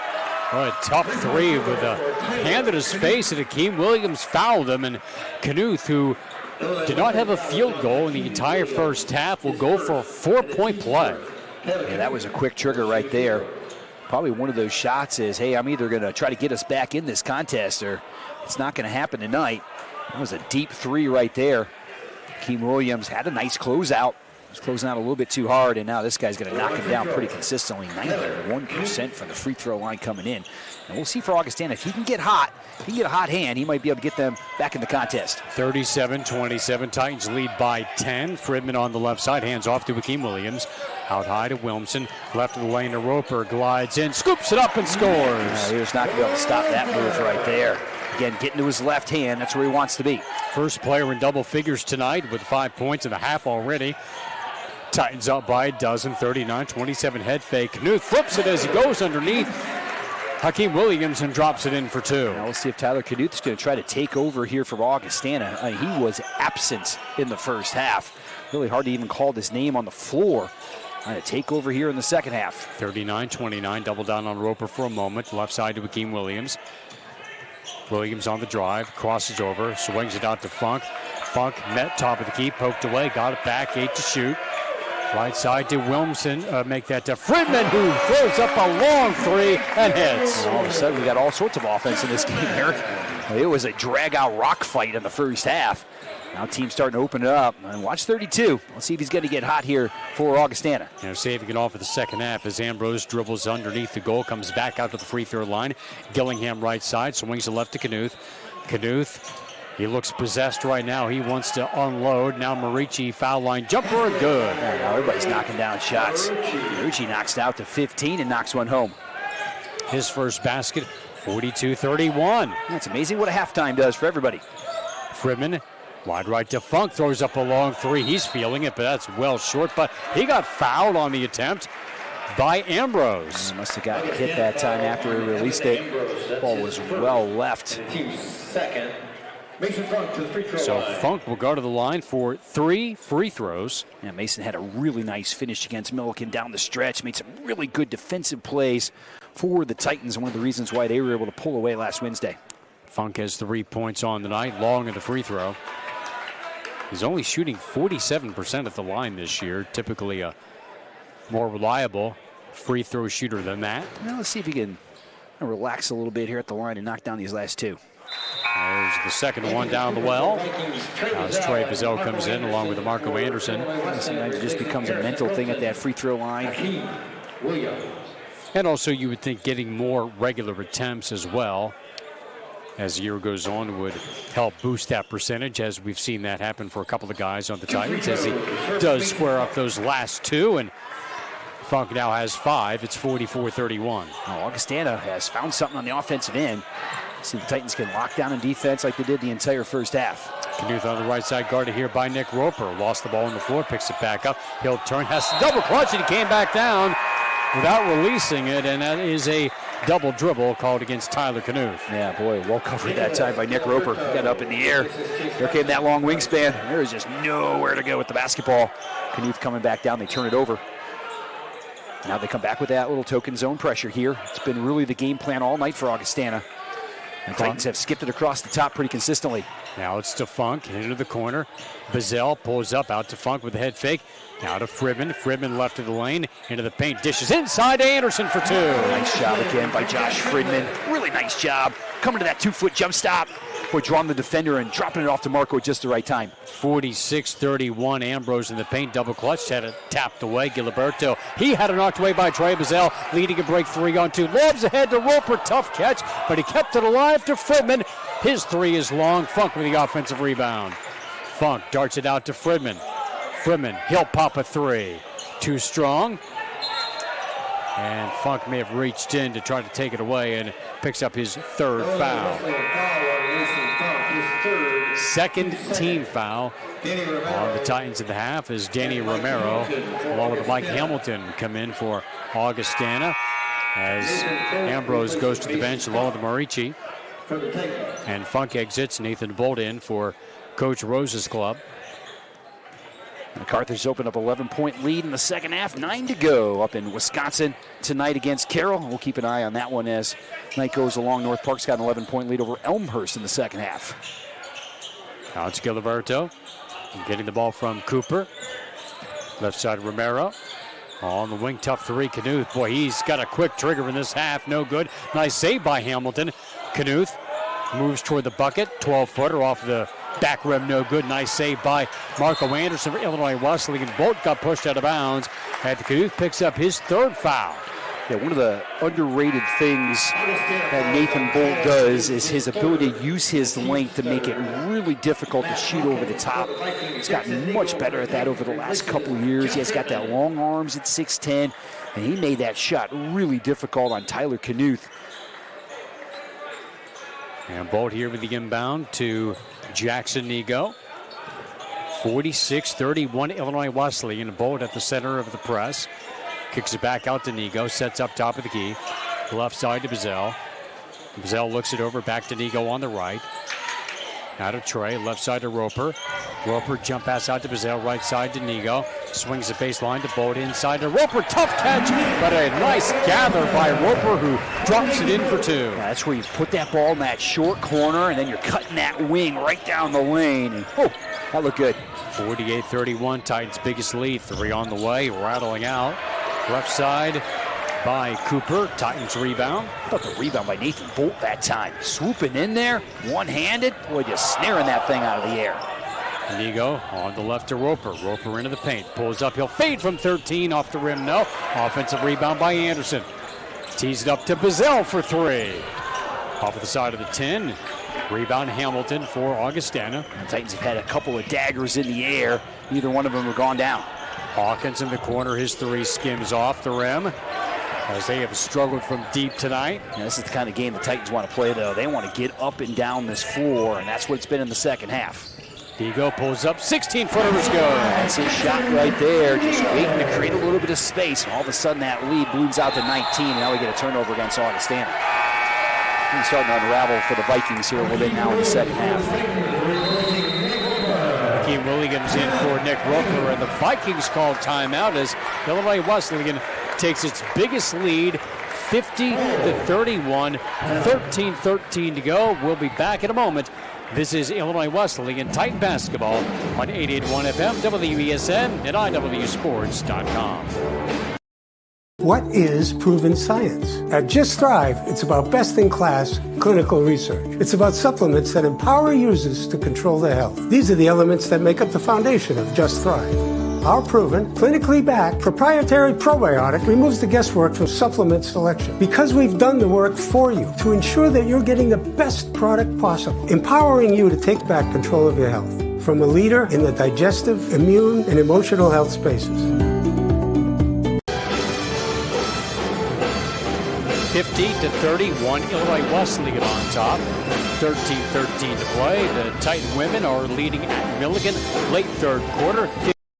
What is 3 with a minute to go in the third at the Griswold Center as the Titans have outscored the Vikings 21-8 in the first nearly 7 minutes of the second half. Yeah, it's really been all Illinois Wesleyan here in half number 2. They've definitely gotten the tempo they wanted.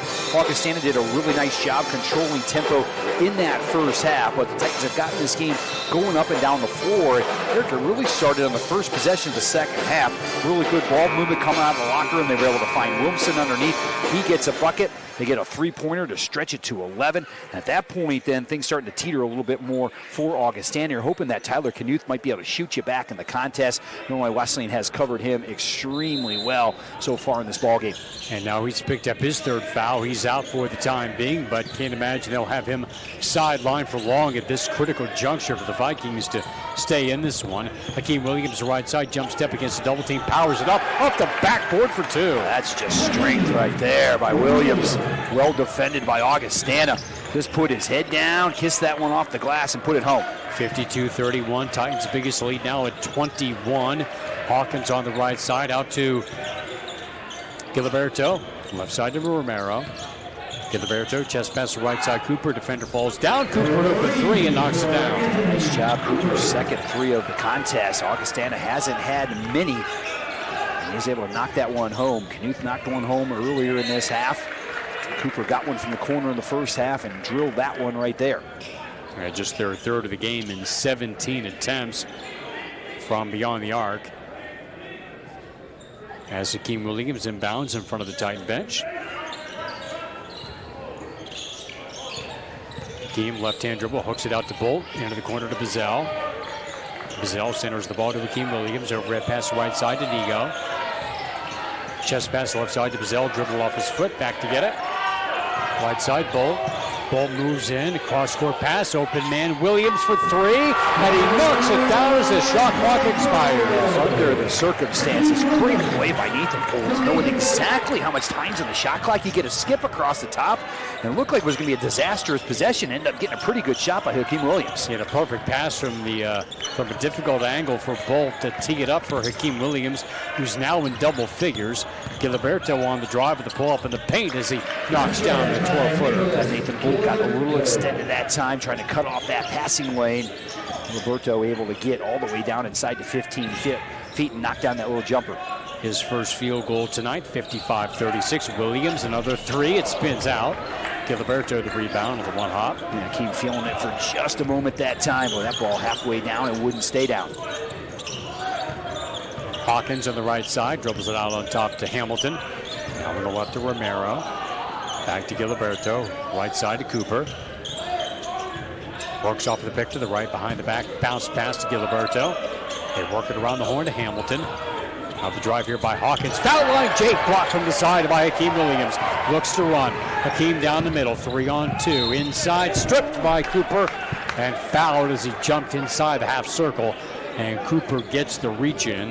They're going to call him a 4 here. So we'll be out of bounds, based on the bounds here for the Titans. They got a number of subs coming in. Olak all coming off the bench here as Coach Rose continues to rotate guys in and out of that one.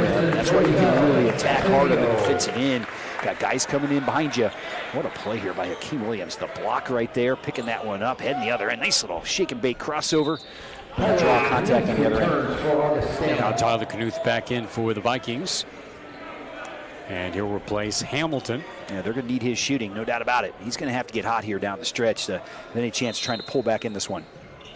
Second foul on Cooper, 14th foul of the half on the Vikings as Kolak gets the inbound feed. See Augustana now in that 2-3, 3-2 kind of inverted look that they've got. Try to extend out, get outside to the shooters, try to put some sort of pressure on the ball and make things difficult to get it in the painted area. Bolt at the foul line, sneaks it inside to Wilson for the easy 2. Oh, great flash across the lane, a little high-low right there. Nice little bounce pass to the big guy. A couple of nice assists in the last 2 trips as the Titans lead 57-36.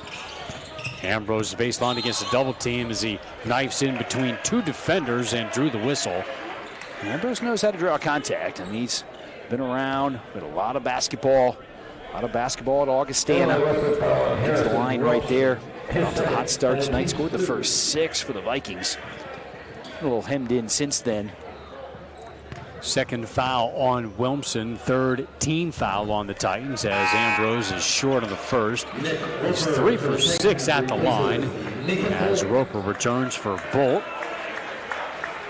Carroll trying to make a push in the second half, but under 5 to go. Carthage continues to lead 70-62. That was a game Carroll led at half, 42-37.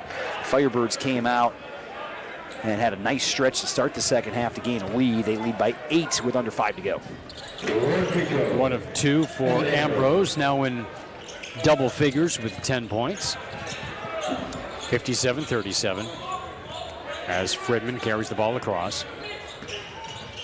Top of the key, hands off to Roper. Roper left of the lane, backs down. Hakeem Williams. Now at the midway mark of the second half. Picked up by Marici on the switch as he dribbles baseline, got pushed out of bounds, and he stepped out.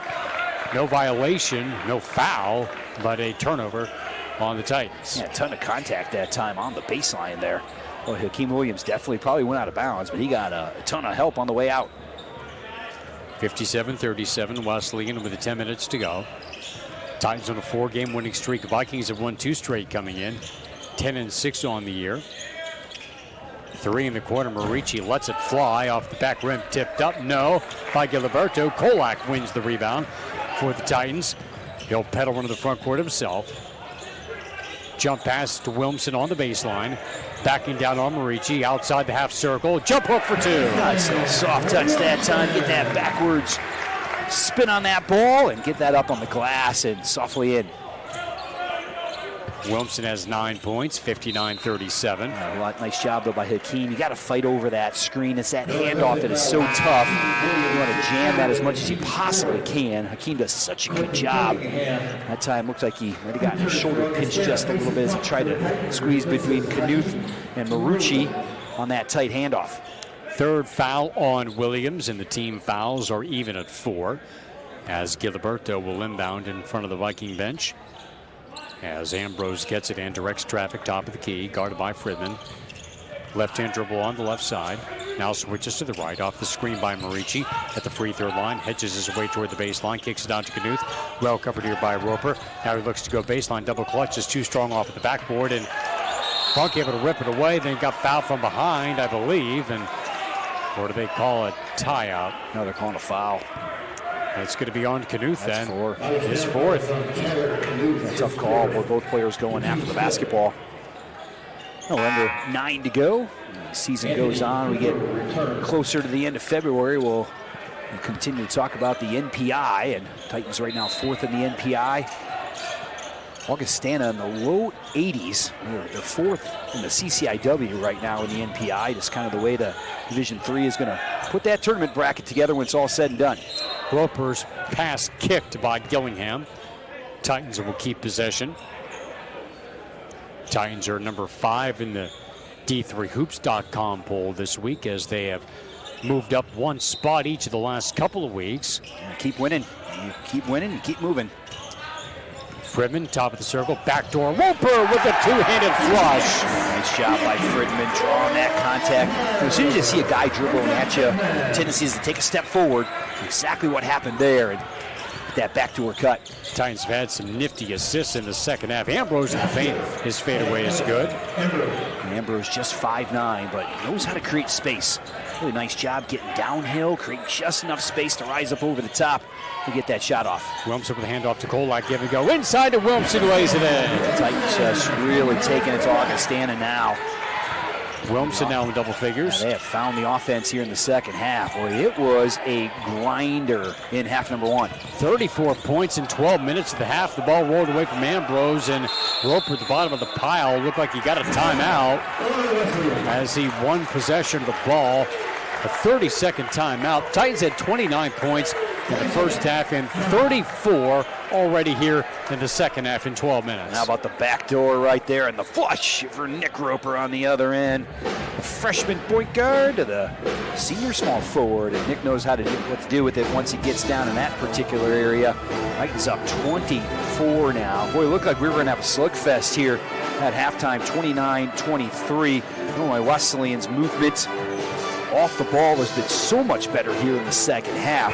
And again, getting back to that first half, Augustana with really good physical defense. They changed up their defenses consistently. They used some of that zone, that 2-2-1 full court.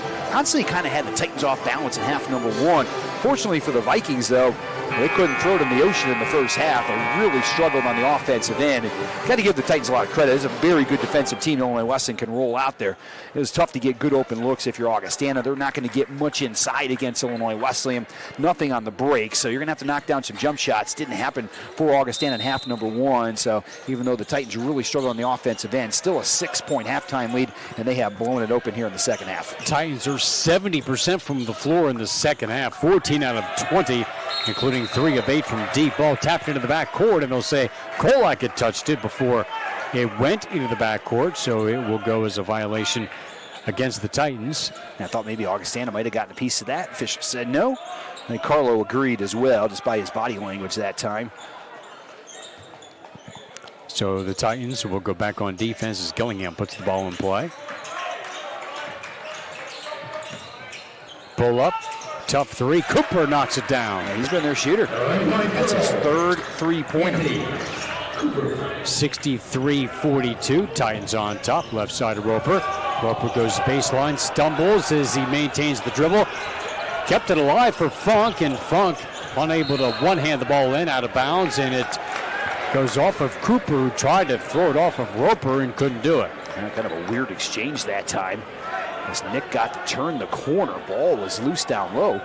Like Mason Funk came right place, right time. Nice little 2-footer right there. Missed it badly. Illinois Wesleyan, though, escapes with the basketball. Shot clock at 20 here for the Titans. You go to inbound on the left baseline. Funk open off the baseline, hits the 10-footer. Now there's the Titans getting that little pop-out shot. And Illinois Wesleyan's been getting that little side shot for years off the inbound, and Mason Funk drops one home. Funk has 7, 65-42. Ambrose on the baseline, draws the double. Cross-court pass thrown away. The steal by Kolak. Now, when he gets into that size, he can find himself in some trouble, but usually does a pretty good job down there of finding a shot or finding a teammate. Kolak left of the lane of the drive, wide of the lane, scoops it up and scores. Titans have just been attacking the glass, and Carlo Kolak is a strong young man, and he gets to that right hand going downhill, can figure out a way to finish. It is now a 25-point game at 67-42. Give and go to Marici, double-teamed and fouled as Williamson and Kolak, no gimmies there. They combined to block the shot. Second foul on Carlo Kolak. The Titans have been on a nice win streak here, but they've played some close games here over the last 4 or 5 contests. They haven't won where they've really been able to stretch one out earlier in the second half. Marici at the line is long in the first, a 67% free throw shooter on the year. And even the Milliken game was a 6-8-point game last Wednesday, all the way down to the last 4 or 5 minutes, but the Titans finally able to open up a double-digit lead, able to coast them to the finish line against the Big Blue.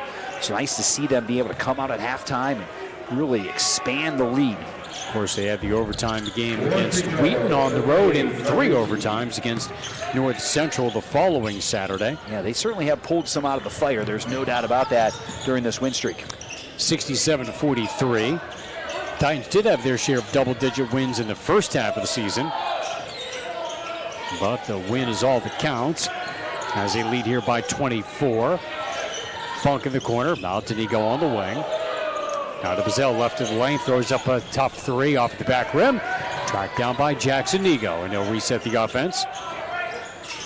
Left side to Williams, and it goes off of his leg out of bounds. It was deflected by Gillingham, knocked it off of Hakeem. Now Nathan Bolt returns for Wesleyan as Mason Funk gets a breather. Titans plus 11 here on the boards in the contest here, and kind of really hammered the glass in the second half here against Augustana. A turnover against the Vikings right there. Mix-up between Cooper and Hamilton. Yeah, it looked like Hamilton felt like Cooper was going to run a little fade because Cooper's been shooting the ball from the three-point line so well. Bazell off the inbound, pushing it up baseline, kicks it out to Bolt. Hakeem Williams on the drive, powers into his defender, and he drew the block as he bowled over Gillingham. Once he starts going downhill, he is awfully difficult to stop. We talked about Augustana living at the free throw line in half number one, 10 out of 13. Not getting to the line much here in the second half. Only 5 free throw attempts for the Vikings. Thrown away off the inbound. Hamilton gets the steal.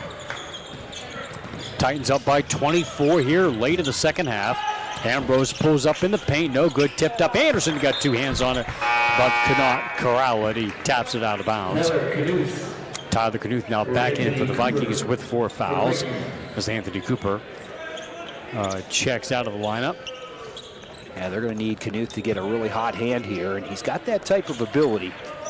24 down. Awful big hill to climb here for the Vikings in the last 5.5. Marici on the drive, kicks it out to Gillingham. Left-hand dribble now to the elbow, pulls up 16-footer, too strong, and Marco Anderson rips away the board for Illinois Wesleyan. A strong rebound that time by Marco.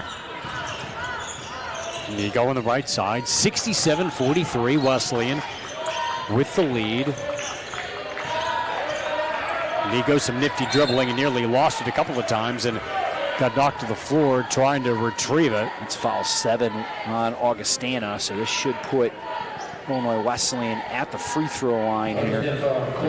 Gillingham gets his third. And with 5:10 to go, Jackson Nigo, the sophomore, will head to the line, a 1 in bonus. He's 53% at the line this year. And down the well on the first. His third point. Titans now over 50% from the field here after a struggle in half number one. They have really shot it well, but usually that's the type of shots you're getting. A lot more at the rim here in the second half as Jackson knocks down both free throws, and that lead now balloons out to 26 with 5 to go. 69-43 as Gillingham backs down on Bazell, and Trey is called for the block. 16th foul against Illinois Wesleyan, so one more will put Augustana into the 1-1. 5 minutes even on the clock here in the second half. And the Titans' first of a 3-game homestand. Wheaton here Saturday. Carthage a week from tonight. Carroll a week from tonight. Knuth left of the lane, nearly got stripped, got it back, kicks it out on the wing. 3 ball off the mark by Gillingham.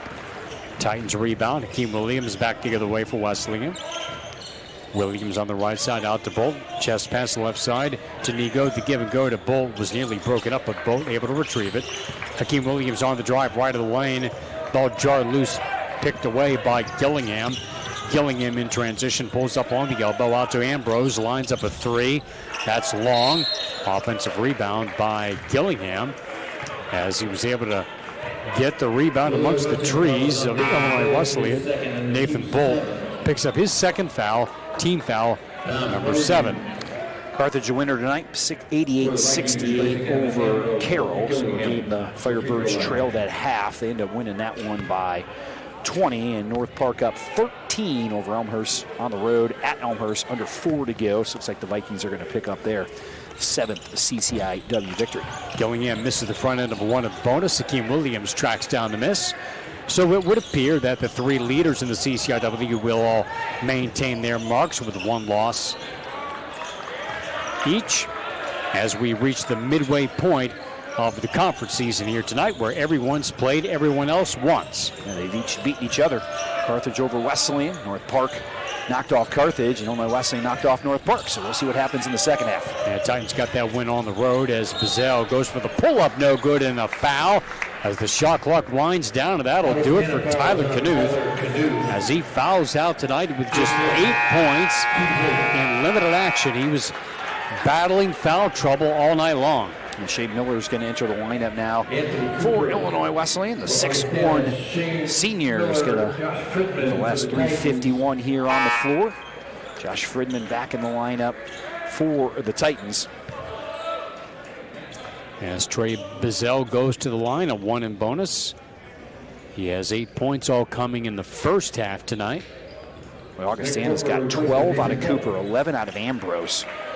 And Tyler Knuth just 8 points tonight, 2 out of 7 from the floor, 1 for 3 from the three-point line, 3 for 3 from the free throw line as Bizzell's free throw is good. So yeoman's job by the Titans against Knuth.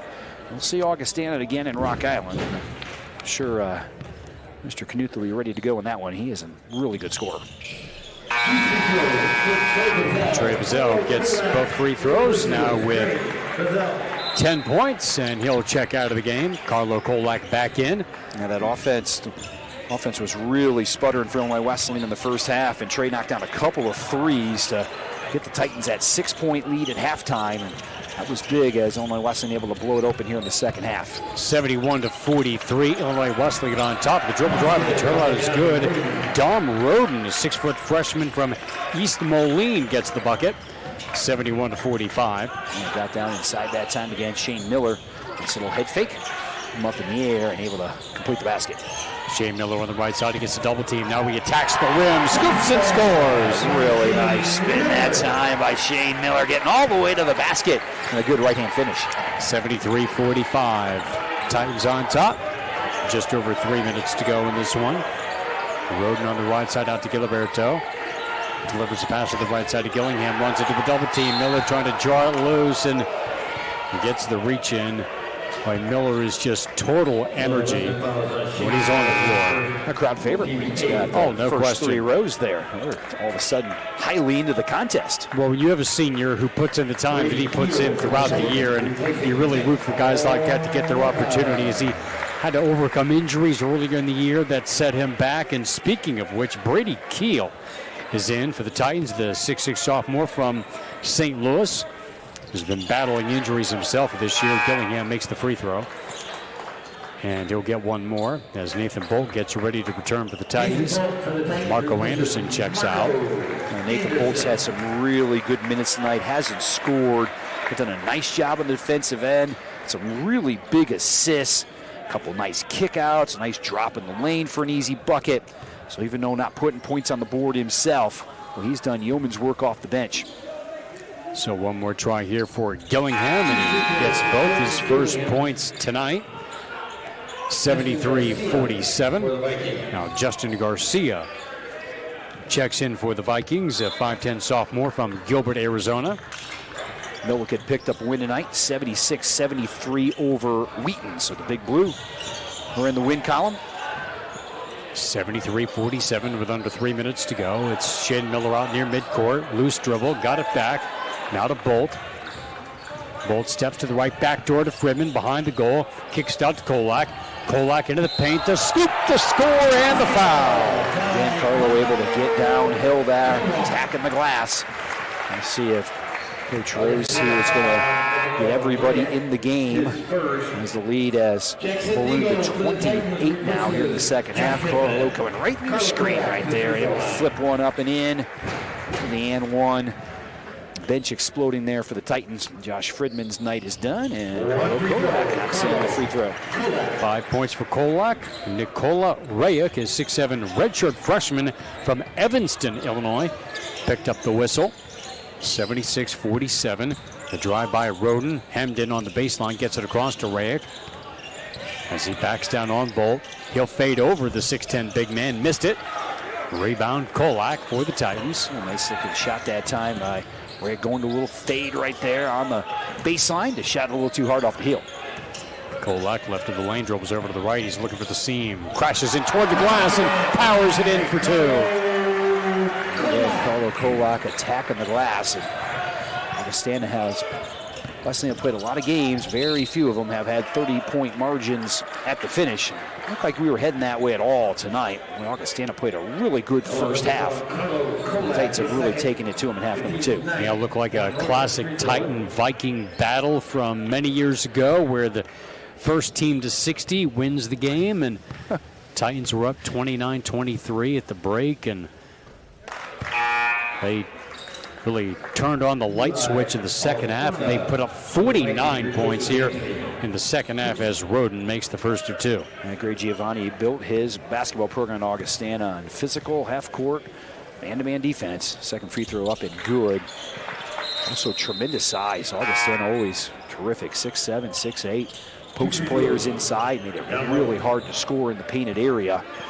We'll see if Coach Delp can rebuild this program that really had a run in the CCIW. They really were on top of the conference just about every year.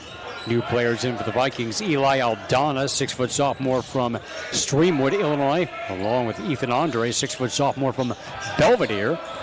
Now with a minute 40 to go. Shea Miller dribbles behind the back against pressure. Kolak on the right side. Jump pass into the post and double down on Bolt. He got held as they tried to deny the post feed against a couple of smaller posts. That's on Dom Roden. And Dom Roden trying to hold his ground inside.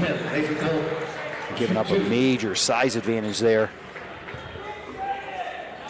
Nathan Bolt now goes to the line. He's had just 3 free throw attempts this year, made 2. And Long on the first here. Now the Titans will get some more fresh players in. Dylan Schmidt, 6'4" sophomore from Johnsburg, Illinois. Now comes in for Nego. Kolak also checks out. The other new man is Alex Miller, 6'5" freshman from Downers Grove North, as Bolt makes the first or the second of 2. His first point tonight. Nathan Bolt will head to the bench. Boy, Nathan just keeps getting better and better and better. Has really figured out that niche roll off the bench. Nice job on the defensive end and just making things happen on the offensive end, even if he's not putting the ball in the basket. Yeah, finding a way to contribute without scoring. That's certainly been the case. On the left side is Jamal Winston, a 6'4" junior from Davenport, Iowa. Titans with a 30-point lead. 3-ball left wing is good for Ethan Andre. Pop out of the wing right there. A little fade. He'll knock it home, and now a foul coming up here against Augustana will send Wesleyan to the line as we tick down to a minute to go. 1:17 to go, and Elmhurst North Park leads the Blue Jays 70-57. The score as North Park looking to get to 7-1. Carthage has already gotten to 7-1. The Titans are on their way to 7-1 in the CCIW. As we make the turn, 3 7-1 teams in the conference. You don't see that very often, Eric. It's 3 teams on top, and everybody kind of chasing now in the middle of the pack. Yeah, I do not necessarily expect that this year with the balance top to bottom we saw in this league and the parity of this conference. Miller made the first, missed the second. Now with a minute to go. Titan women, by the way, one going away at Milliken, 81-60. Mallory Powers led the Titans with 21 as they now move to 17-0 on the year and a perfect first round in league play. Pull up in the post, 14-footer by Rayek, no good. And Titans get the rebound back together. And Dylan Schmidt gets the throwdown for the Titans. Off the break right there. How about Dylan Schmidt throwing it down? 82-52. Titans in the final minute. An exclamation point on this lopsided win for the Titans as they pulled away in the second half. Aldana, foul line jumper, no. A rebound for the Titans. Alex Schmitz, the 6'5" freshman from Barrington, as they dribble out the final seconds. The shot clock is off, and they'll tick off the final seconds in this Titan victory. Yeah, what a win for Illinois Wesleyan. Boy, the second half was just absolute dominance by the Titans. 6-point game at half. It ends up being a 30-point win for Illinois Wesleyan. A very impressive performance in half number 2. Obviously, Augustana didn't shoot it great tonight, but the Titans were efficient on the offensive end in half number 2 and come away with a blowout win here at home. There's Dylan Schmidt and a throwdown that time for the sophomore. So the Titans get their 5th straight victory to start 2025 an 82-52 victory over the Augustana Vikings. 82-52, the final. Our postgame comes up next. We'll hear from Coach Ron Rose, a player guest as well. We'll be back in a moment. This is Illinois Wesleyan Titan Basketball on 88.1 FM, WBSN, and IWsports.com.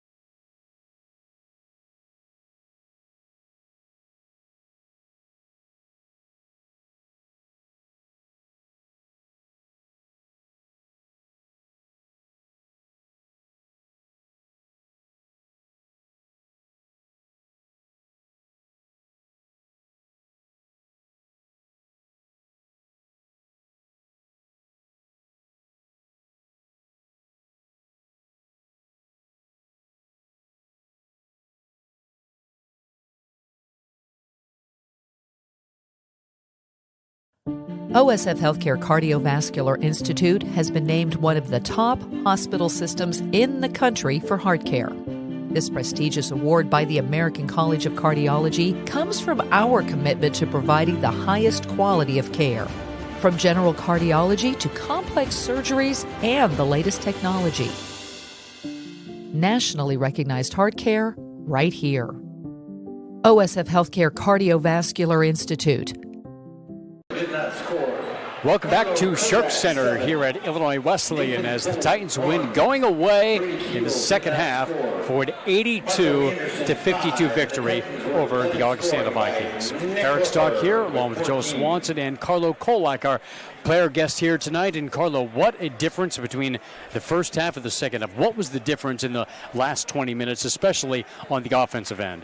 Yeah, well, the first half, I think defensively, we were doing really well, and that was definitely a focus in the second half. But I think in the second half, we really pushed the ball and shared it. I don't know if you saw at the beginning of the game or at the beginning of the second half, we really passed the ball, and the starting five really started the movement, and then we came in and just kept continuing it, and it kept going up, just sharing the ball and scoring buckets.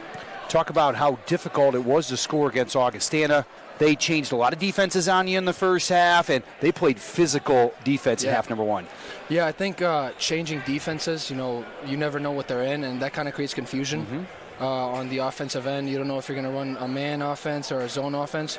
So in the first half, I think we were kind of stagnant on the offensive end because we didn't know what they were exactly running. But then we got used to it in the second half, as you can see, and we just got into the flow. I'm sure there had to be some frustration coming out of that first half. What was the conversation like at the halftime from the coaches to you guys?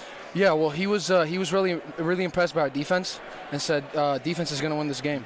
And so we just focused on the defensive end and let the offense come to us like it always does. And, we scored 29 points in the first half, so that's kind of low.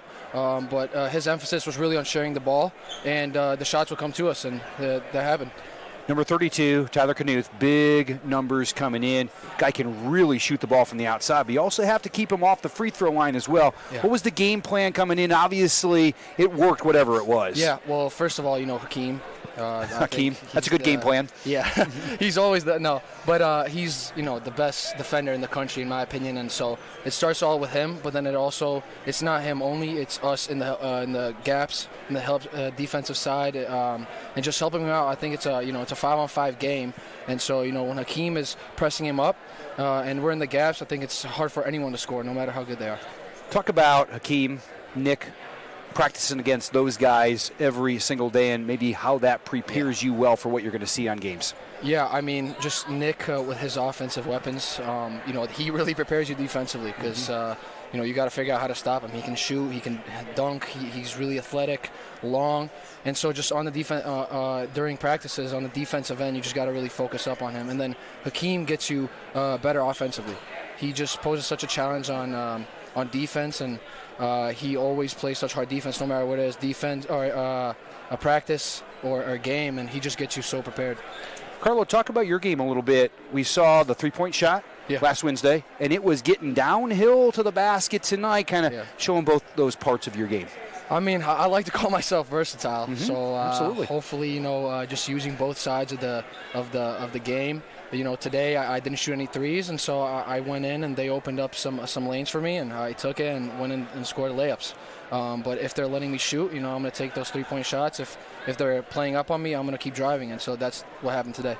Well, this provided kind of a reset for the Titans after playing last Wednesday, Saturday off. Meat and potatoes practice, as Coach Rose referred to this week. So how did that help you guys get reset for this game this week? Yeah, we had a bye week, actually. So, like you said, but we had off Saturday and Sunday, and so some guys, took a day off and just reset their bodies. As you said before, we had a lot of overtime games. And so I think that bye week really came in clutch when it comes to resetting our bodies, and then just got back at it on Monday and picked up where we left off. Just got after it. Then another game here on Saturday with Wheaton coming to town. They gave you quite a battle the last time, just a couple of weeks ago. Yeah, they gave us quite a battle. They play zone, and we took them to overtime. And luckily we came out with the win. But I think this time that shouldn't happen. And so we'll get prepared for the zone and for whatever they throw at us, and just play our game like we always have. You feel like you gave them some good tape tonight to worry a little bit more? Yeah, for sure.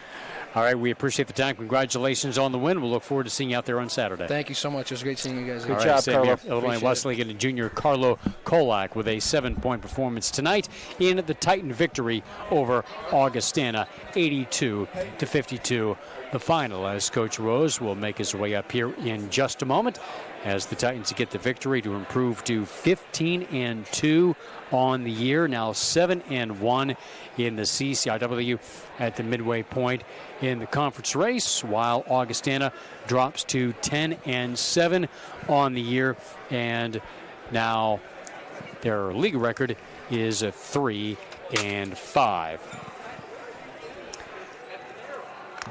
Postgame numbers here. The Titans shot a remarkable 69% from the field in the second half and 55% for the game, 30 out of 55 overall, and 7 of 20 from three-point range for 35%, and 71% at the line at 15 of 21. And Titans were big on the boards. 39-25 was the margin there in the Titan victory here tonight. And Coach Rose now making his way up. So last week in Milliken, we talked about the halftime speech that led to a big turnaround in half number 2. So was it the same thing here tonight? Well, I'm not sure if it's the pregame speech isn't very good. Players can make you look pretty smart, and the way we played the second half makes a coach look a lot smarter than he is. And the reality is there are really two main things. Was defensively is where you're going to win the basketball game. That has to be where we still emphasize. That's got to be us. We got to defend and rebound. That's got to be our emphasis. I said that has to be the focus. Whatever happens offensively, don't worry about it, because we obviously were struggling a little bit on that end. Let's just kill ourselves on the defensive end. The offense will take care of itself. And the second part is I need to remove myself from the offensive side. The Augustana was changing defenses quite a bit throughout the game, and there the first half, in my attempt to make sure that we're organized, I was doing a lot of talking. We're in this set on offense, or their zone in this, and I felt like it made our guys hesitant. And I thought once we talked at halftime about, hey, you guys go play, I need to remove myself more, you guys communicate and get us into the appropriate offense. Boy, was that pretty basketball time. Was, yeah. That ball was really moving. There were some possessions where we made 5-6 passes, found the open man, and our guys have really good basketball instincts. And it was really good to see, you could go down the line who played well and made really, really good basketball plays that second half. Started right away in the second half. You got the ball inside to Harrison right away, and boy, the movement was good on the first play, and it really never stopped in the second half. Yeah, Harrison is such a good player, such a dominant force. I think most teams, when you start looking at how you're going to guard us, probably starts with, okay, what are we going to do with the block? Sure. How are we going to guard Harrison on the block? And then they expand out. And so, sometimes it's very difficult to get him the ball because that is, I think, a major focus. It was really good to get him going in the second half, and then he followed up with a spectacular pass in transition. It shows what a great athlete he is. I always tell Harry, hey, you're not a lumbering big man. You're an athlete, and he really showed it there. Yeah, that play was him on the baseline. He pitches it to Josh, the point guard, for the three, almost trading roles there, and Josh knocks down that three-point shot. That was impressive. Josh hit a couple big threes there. He did. That kind of extended it. But we had Nathan Bolt. We made some really good plays late in the shot clock where we might not have had anything really going on, and a good basketball player drives it, creates help, and then finds the open man. And it was really good to see. We have unselfish guys, and I thought we really got cooking offensively there at the second half. You talked about Nathan on the offensive end making plays, but defensively he has gotten tremendously better, and he's using his weapon, which is his length, and that's what he's starting to use. Be impactful. I mean, that's always the message. Hey, when you go in, Nate, and Nate has always been kind of the guy that's easy to play with. He's so smart. He's always in the right place, and just keep getting him more and more aggressive. And so, hey, Nate, be impactful. How can you be impactful? Rebound the ball, get a hand on a pass, block a shot, and he's becoming very disruptive on the defensive end. You know, Nate at 6'10" is playing our 4. Yeah. So who has that at our level? Yeah, you at one point you did have Harrison, Nathan, and Nick on the floor at the same time. Now, that is length and size that a lot of Division III teams just don't have. Length, size, athleticism, and good basketball players. So, you know, one thing we've been really working on is just different combinations being able to play together. And we saw that tonight, you know, getting, you know, I think the emergence of Carlo Kolak has really made us more dynamic offensively, but getting Carlo and Trey on the court together. Sliding Roper over to play some 4, which now you've got 4 perimeter guys on the floor. We've done Marco and Harrison together. The versatility of this team is a strength, and what a luxury as a coach to have so many different possibilities to put on the floor. Sometimes it's really hard as a coach. Sure. It's always hard as a coach because you want to play. I mean, as you know, we got great kids that all work hard, and you want to play them all, but having that many pieces and being able to exploit defenses in different ways is certainly a luxury. You probably saw 30 to 40% zone tonight. You might see 100% zone on Saturday. How does this help you? How does even the first game against Wheaton help you maybe coming into Saturday? Well, it really highlighted we got to get better at it. Yeah. And I thought we got better as this game went on. Like the ball started popping and moving. It went to the high post, short corner, skip pass. We found we can attack gaps. I thought we shelled up a lot against Wheaton. In fact, I think in the first 3 minutes, every single starter took a 3. Where now I think we're attacking gaps better and making the goal against the zone is try to get it out of whack. Yeah. Get them shifting and rotating in a different way. We never really did that effectively against Wheaton, but we've worked very hard on it, really highlighted an area we had to get better at, and I think our guys have really embraced kind of understanding how we need to approach that. We talked about this last Wednesday against Milliken. 6-8 point lead, able to extend it down the stretch. Tonight, 6-point lead, and just took off like a rocket then in the second half. Boy, wasn't that great to see. It was nice. The start of the second half was really big, and then the mentality. You know, we've had a tendency to build a lead and then relax a little bit and then let the team back into it. Tonight, there was no relaxing. I thought our guys had their foot on the pedal the whole game, and I loved the energy. I thought when we started playing well that our energy even picked up, and that was really good to see. Halfway through the conference race, and you've taken everyone's best shot. Just one loss so far. Yeah, you know, the first one. So it's nice. We keep talking about still needing to get better and improve. And I thought tonight we took a step in that right direction. I thought Milliken we did too that second half. So the hope is that we can continue to improve. There's a lot of basketball yet to be played. We got a whole see everybody again. And in the CCIW, we've already seen on any given night, you know, anybody can beat anybody, and it's going to be competitive. So tonight was really nice. I think it did help that extra having Saturday off. I think it really showed a refreshed Titan team. Well, congratulations on the win. We'll see you back here in 3 days. Yeah, how awesome is that? Saturday, Wednesday, 3 home Great. games in a row is wonderful. We can just have them all here at Shirk Center. Life would be so much easier. If you can arrange that, sign me up, Eric. Yeah, we'll This see is if your we can guy, do that. Coach, right here. He can make it happen. Yes, that's right. Indeed. And career game number 500 as an Illinois Wesleyan head coach tonight. How about that? I had no idea. That's a lot of games. You didn't get the party invitation? How did that happen? No, I didn't. That's a lot of basketball, and you've been at every single one of them, haven't you? And I've not been there for most of them, and you've won a whole lot more than you didn't win. So that's that's the most important thing. Let's see, what do we got? 8 games left? Eight conference games left, yep. Let's see what we can do. 501, 502, 503. Just keep this thing rolling. Yep. You bet. Thank you, guys. Yep. We'll see you on Saturday. Sounds good. Thanks. Thanks, Coach. The Titans get the victory here, 82-52, the final over Augustana. The final numbers here for Illinois Wesleyan. They had 4 in double figures tonight, led by Nick Roper's 14 points and 7 rebounds. Harrison Williamson, 11 points on 5 for 5 from the floor. Hakeem Williams, 10 points, 4 rebounds, 3 assists. Trey Bazell had 10 points and a plus 22 plus-minus margin tonight. That was Thompson on the team.